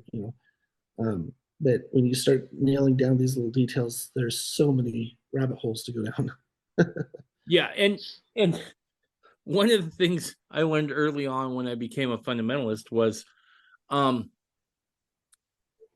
you almost have to, for your own sanity, at some point hedge somewhere, right? Hedge on, for me it was Joseph Smith, right? Yeah. I'm gonna hedge there, because if you don't, you will start. It's like the guy who finds one conspiracy is true and then he doesn't trust anything ever again, right? And then it's Yep. just, going And down that's all I can every think about. rabbit hole.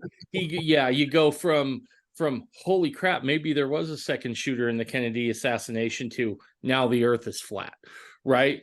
And so for your own sanity, you almost have to peg to somebody. And I always felt like Joseph Smith was the strongest stake we had to, or the strongest anchor to put to. For someone who's getting Yes. into this, right? Who's discovering these changes, what kind of sources would you direct them to when it comes to changes in ordinances and changes in priesthood? Because that's really what this is about, right?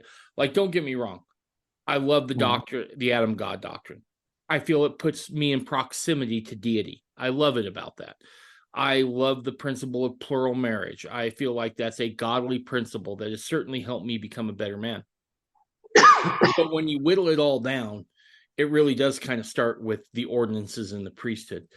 So you have your book, which I can't recommend enough. Anything you write, I can't recommend highly enough. But when it comes to other source material, where do you normally direct people to go when they want to start doing their own research?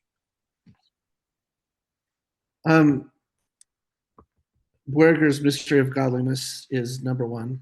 I think he did a fabulous job. I haven't read that, frankly, in probably 20 years or so. I refer to it once in a while and look things up. But I thought he did a really good job in objectively just saying it was changed. So that's to me, that's the number one place. Number two is Devery Anderson's The Development of LDS Temple Worship. That's the third book in a series that starts with Joseph Smith's Quorum of Anointed, and then the Endowment Companies, and then the LDS History of LDS Temple Worship. Sorry, glitched there. But that's both of those are indispensable. The latter, of course, is only temple stuff. So, that's maybe a limitation there. Mysteries of Godliness really focuses on temple stuff too.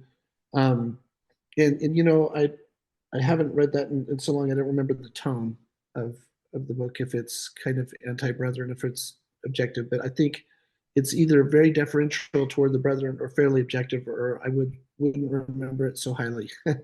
Gotcha. Because I tend to get offended when people are ripping on the brethren. And the third source is not published, but it's the St. George Temple Minutes. Okay. I don't know. I mean, people I know, I just say email me. I'm not begging for 100 emails right now, but I just tell them, email me. I'll get you a copy.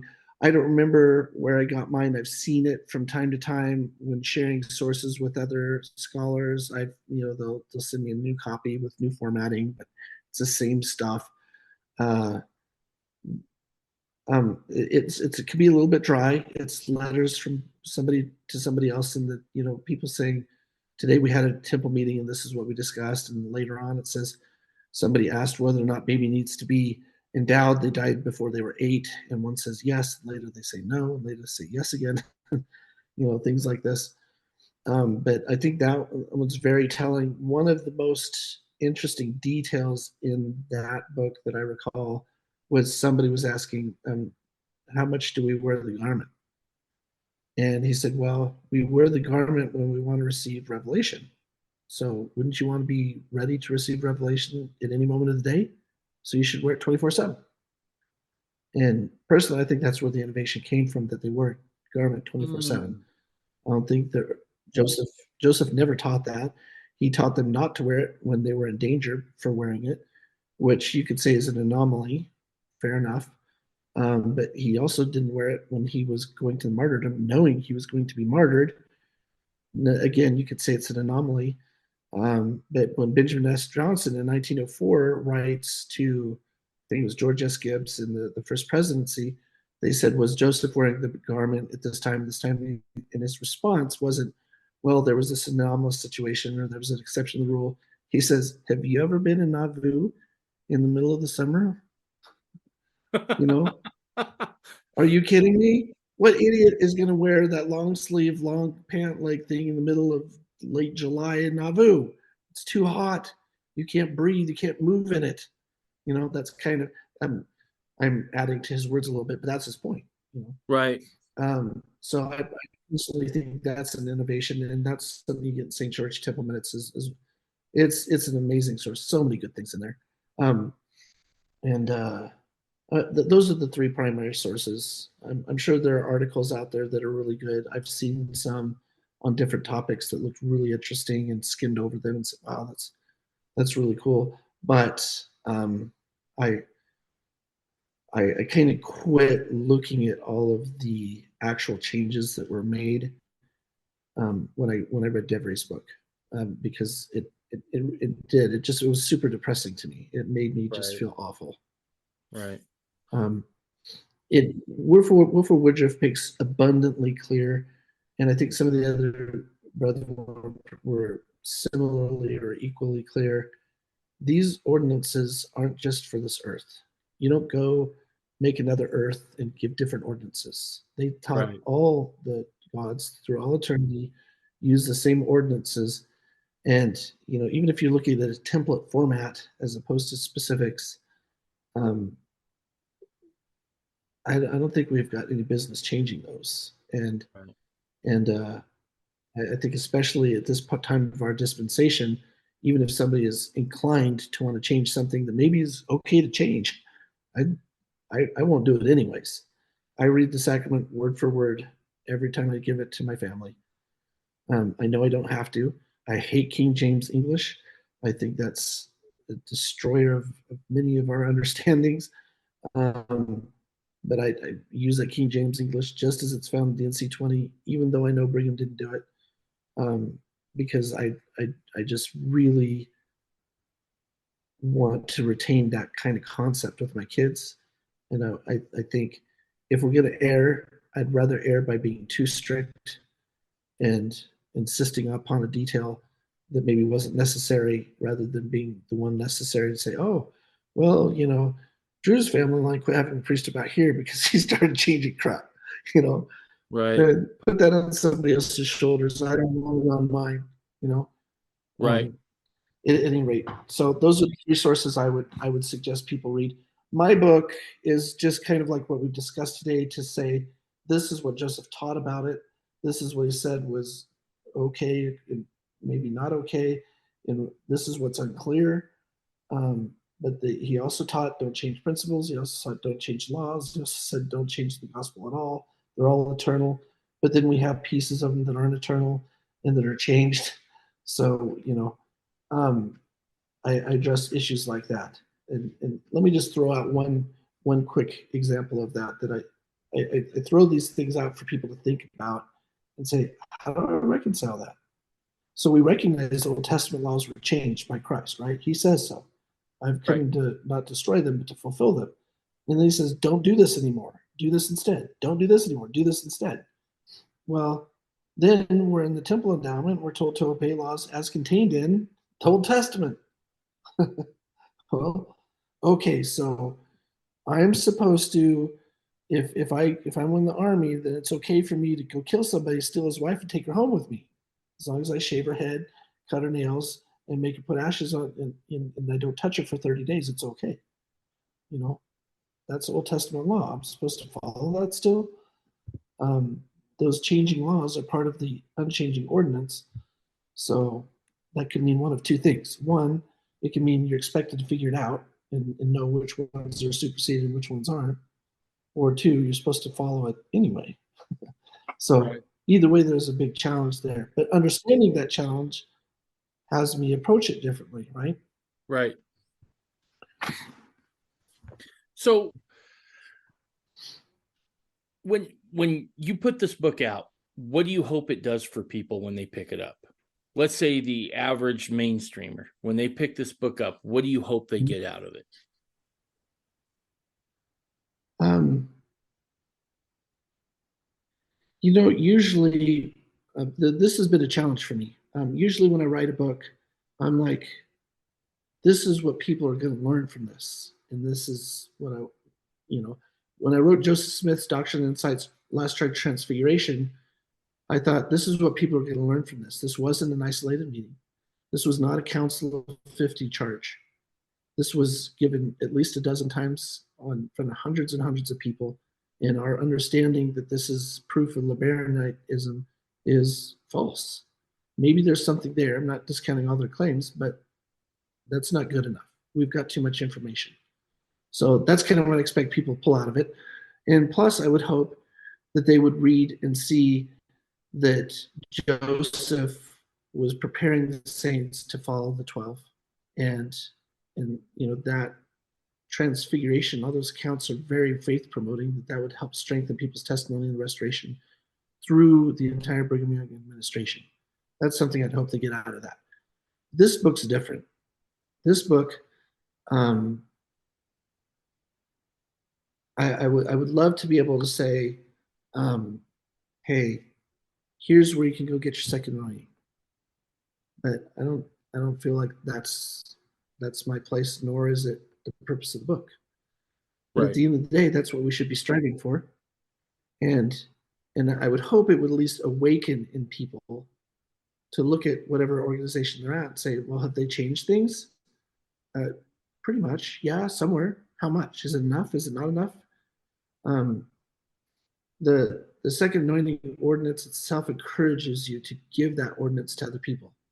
Is your organization stingy about it? Or are they trying to perpetuate the priesthood on the earth?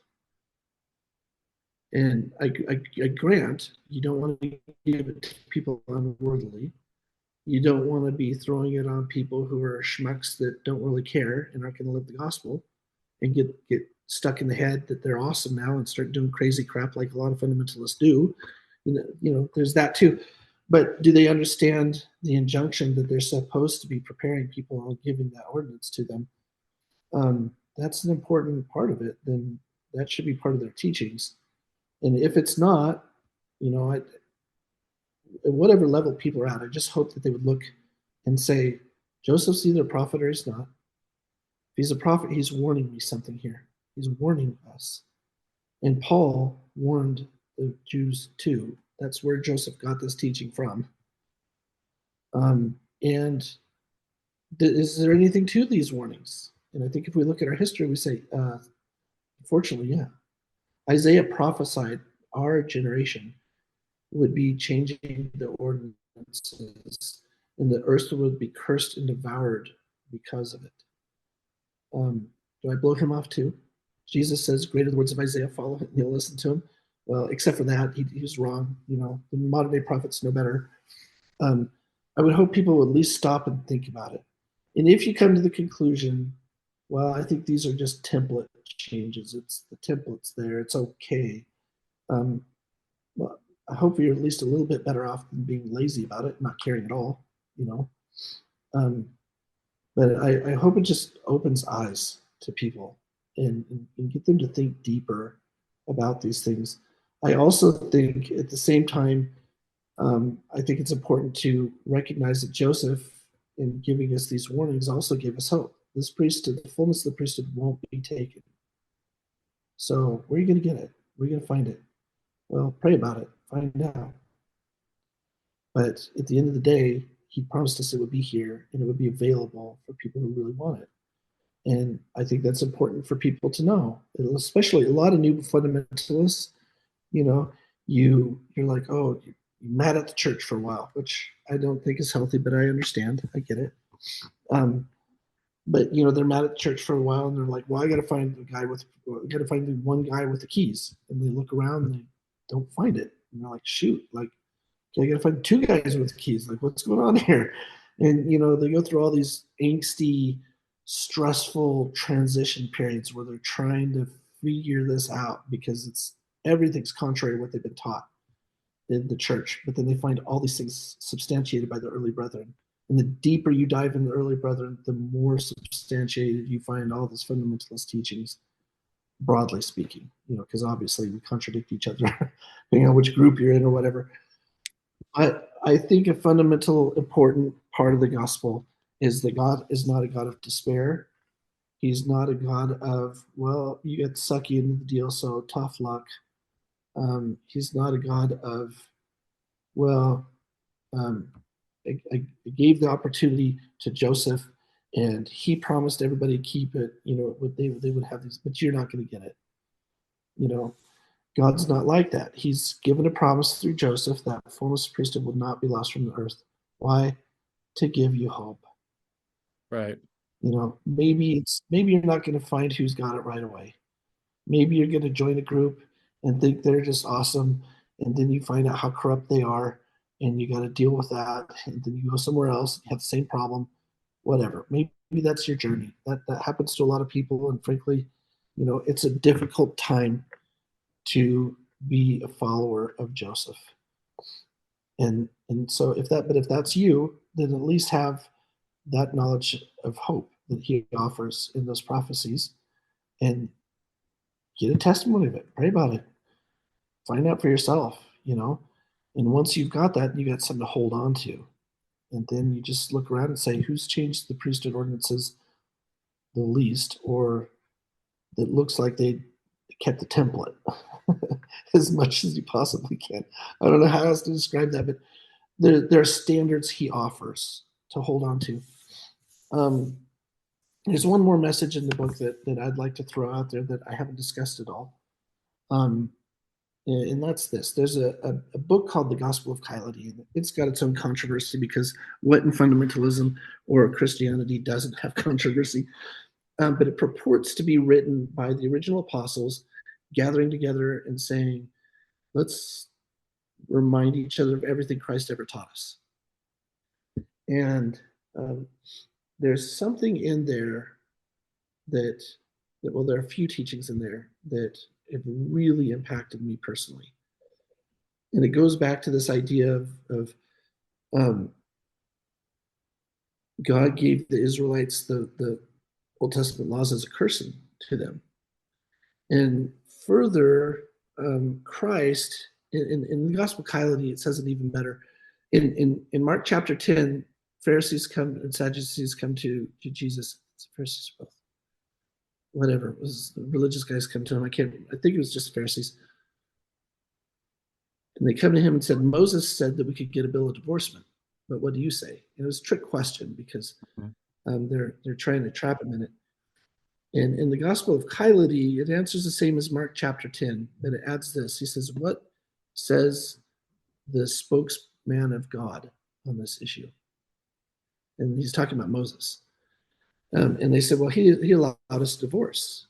And Jesus responds, he says, he allowed this because of the hardness of your hearts. In the beginning it was not so. Then he quotes Genesis 2, which is a rabbinical technique to quote the earliest source you possibly can. That proves your point. But basically he supports Moses. He says, yeah, Moses taught you falsehood. Moses gave you a bad law. And he condemns in the Gospel of Kylity extra. He's like, any type of divorce, whether it's formal, blessed by a priest or not, doesn't matter. You leave it alone. Don't you touch that. If they're committed to it, let them go for it. And so he says, so Moses gave this law that I don't approve of on some level. I'm telling you it's wicked. But he says he gave it to the hardness of your hearts. And then he says a couple different things. In one place he says, marriage laws are given unto men because of their failure to love and to empathize. And then he says in another place, all the marriage laws are given because men are in their fallen condition. And also there are 3 other scriptures of Doctrine and Covenants that modify that. So, you can argue all day long about it. But we have this attitude that this is what the scripture says, and we're okay with divorce because Jesus said it's okay in Mark chapter 10. He condemned it. And so we tend to be pretty dogged about things like that and say, well, Joseph taught this, right? Well, what I see Christ teaching here is not to say everything's relative. And Joseph kind of taught that too, right? He said what God says is right in one circumstance might be wrong in another, and whatever God tells you to do is right. That's not my point either. What he's saying there is, I'm giving you light and knowledge according to what you're willing to receive. I gave you D&C 42 on consecration. You weren't willing to do it, so I gave you tithing. You weren't willing to do that, so I gave you lower law. I gave you a piece of it or something. So he's trying to say, look, I give you laws to help you to progress in light and knowledge until you're perfect in light and knowledge. That's Alma 12, verse 9 to 12 again. But in this verse, he's saying, don't say it's right or wrong. Don't assume, this is how I read it. Don't assume I gave you the highest law on this matter. Assume this might be a stepping stone to a higher law on this matter. And that if I were to reveal more to you, then you would have even more light and knowledge and more reasons to try and live differently, right?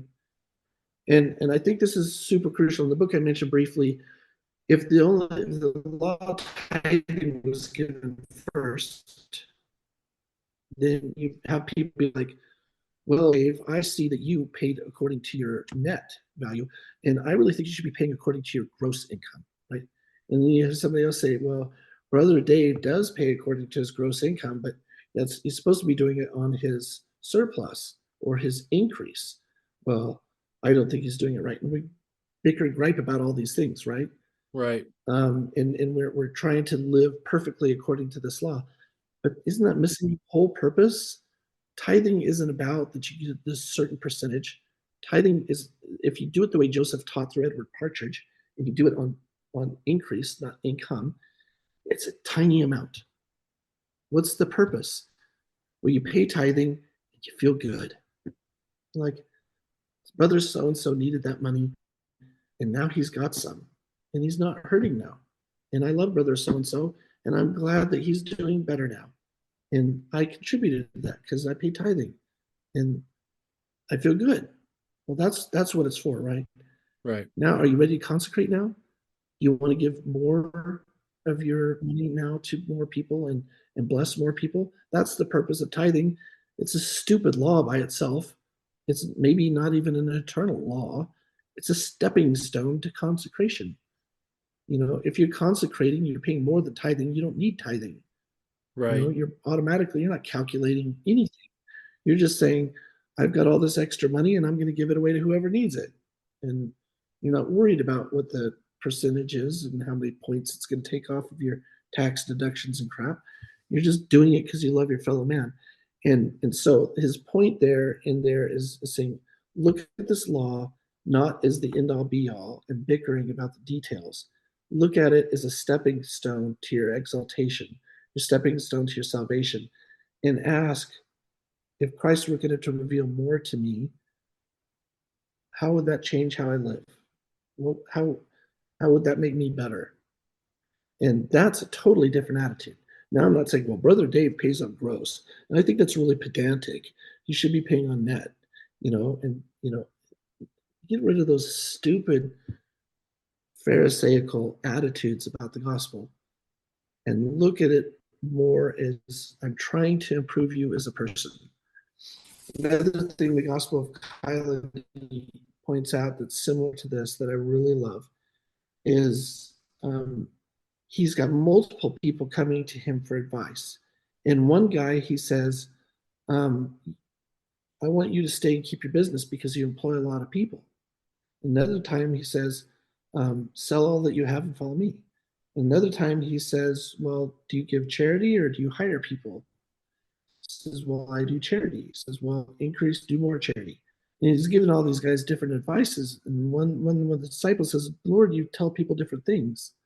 And he says, well, every wealthy person has two responsibility to either give a lot of charity or to hire people because he's taking care of other people, helping other people feed their families.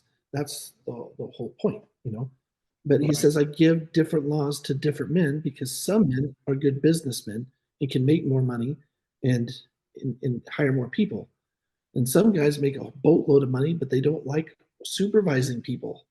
So, okay, you don't reinvest in a new business, just give the money to charity, And so he's tailoring those things so that they live. What's the principle here? It's consecration, right? Right. He's not saying the way for Dave to consecrate is the same as brother so-and-so and same as Drew. Everybody's got a different talent, a different way of consecrating. I'm broke 3/4 of my life. I'm better consecrating my time, talents, and efforts Go to, you want Right. somebody to consecrate some money, go to so and so, he's got a lot of it. Um, and so I think that attitude about the gospel really affects how you view people around you, your relationships, and and I think that's something throughout this whole, as I've been writing this book, it's really been kind of deeply impressed upon me the more I see it. There are eternal principles and there are mortal principles. There are eternal laws and there are mortal laws. And if you don't know which is which, then just obey them to the best of your ability and ask. Right. But if you can start seeing and perceiving the gospel as God giving direction, not of, it's an eternal principle that when you get in a war with your neighbor, that you can kill a guy and then take his wife, shave her head, take her home, and she's yours. You know, that's not an eternal principle. That's a stepping stone for a cultural group of people who had that legitimate question: what do we do when we find, extra women? Now that we've conquered people, we let them starve and die, or we take them home.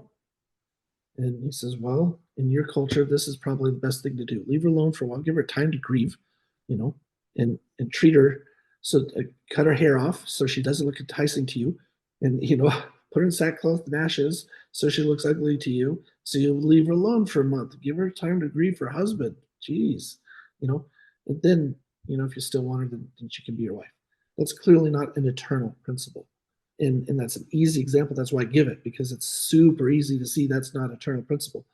But when we get stuck looking at commandments and laws as everything's an eternal principle, but wait, this one contradicts this one. Wait, this one, then we lose our testimonies. Or we look at it and say, but I agree with this, not this, so let's petition the church to change it. Then we're missing the point. Tithing is a stepping stone to consecration, is a stepping stone to just loving your neighbor as yourself. That's it. It's that simple. And if we can see all the gospel like that, then it softens our hearts, and it gives us the opportunity to ask for revelation. You're Right. like, well, God, you say here that I can forgive 70 times 70, but you also tell me on the fourth time that I'll be justified if I want to beat the hell out of the guy that hurt me, right? Right. So what's the better law? And maybe find some distinctions that surprise you. There's the obvious thing, well, just keep forgiving, but sometimes that's not the best thing, because then they abuse other people. Right. So you might pray about it and get an answer you're not expecting, but if you're not thinking about it that way, you're never going to ask the questions. So to me, that's the whole important thing about the gospel for me, is constantly asking those questions. What are you trying to teach me, our society, the restoration? Um, you know, if we're not asking those questions, well, the brethren said do this. The brethren said, I'm going to just do this, and we're constantly doing our checklist stuff. Um, we lose the whole spirit of what it's all about, and I think it's super important not to do that. And Absolutely. so, anyway, that's the third message I think that shows up in the book, and that's in the section that's talking about changing laws and changing principles, changing gospel, um, coming to a better understanding um, as to what that's for, and to where we get to the point where Paul said, um, "To the pure, all things are pure, and to the impure, all things are impure." And he further said, and it's easier to read the NIV or NRSV or anything but the King James version, probably. Um, he says, oh, maybe I should look it up so I don't misquote it. I don't want to misquote it, but he basically says, the law doesn't apply to me anymore. Um, but neither am I willing to do things that are not good or not useful. Mm. And I point out in the book, he talks about the law in terms of Levitical law, Melchizedek law, and that sort of stuff. And how I'm reading that is him saying, we've got all these lower laws. That's, Old Testament's lower law. New Testament, even some of that's lower law. I'm not subject to that law. I have a fullness of priesthood. And the fullness of priesthood tells me that some of these laws that you are subject to are not good enough. I need to do better than that. I need to live a higher principle than these things. So I'm not subject to your law anymore. I'm now subject to a higher law, but neither am I going to waste time to do bad things. Right. Just because I'm not subject to your law doesn't mean it's useful for me to break your law. Right. And again, that's this perspective of there's more out there. I might be justified to do something, but am I sanctified by doing that thing? Right. Or am I going to be more perfect for doing that thing? That's really an important attitude that Paul's kind of exhibiting here. That's my reading of it anyway. And we see this at the NC 76 and 84 and 88, saying all things are theirs. Right. Things past, present, and in the future. Well, how are all things yours? And how have you overcome all of the law? If you overcome all the law, are you not given something higher? Are you not given a bigger law, a better law, a more perfect law? And, maybe you're going to struggle with that too, but still, Right. Should you expect to be progressing in Right. all these things? At any rate, yeah, so. Dude. Sorry, that's my long-winded answer. No, that's great stuff. That's good. That's good stuff, Drew. All right, dude, that's beautiful. What was the name of the book again? Where can they find it? Changing Ordinances, Losing Priesthood. It's on Amazon. If you just type my name, and then if you type my name, you get all my books, sci-fi, fantasy, all that sort of stuff too. Nice. But all my stuff pops up. Currently, I'm waiting for approval on the hardback and paperback. I expect that in a day or two. Nice. They can be kind of quirky sometimes. They give you a template, say make it exactly like this, and you make it 1 pixel off, and they complain. And you get it exactly right, and it doesn't work. So sometimes it takes a few mess arounds, and this time they're really giving me some grief. So perfect. Hopefully it'll just be a couple days. I'll throw a link in there so people can just go right to it and get it. But dude, that was good stuff, my man. Sweet. Awesome. Thanks. Right. Appreciate that. Thanks, Drew. Super fun chatting with you. Always. All right, man. Bye, everybody.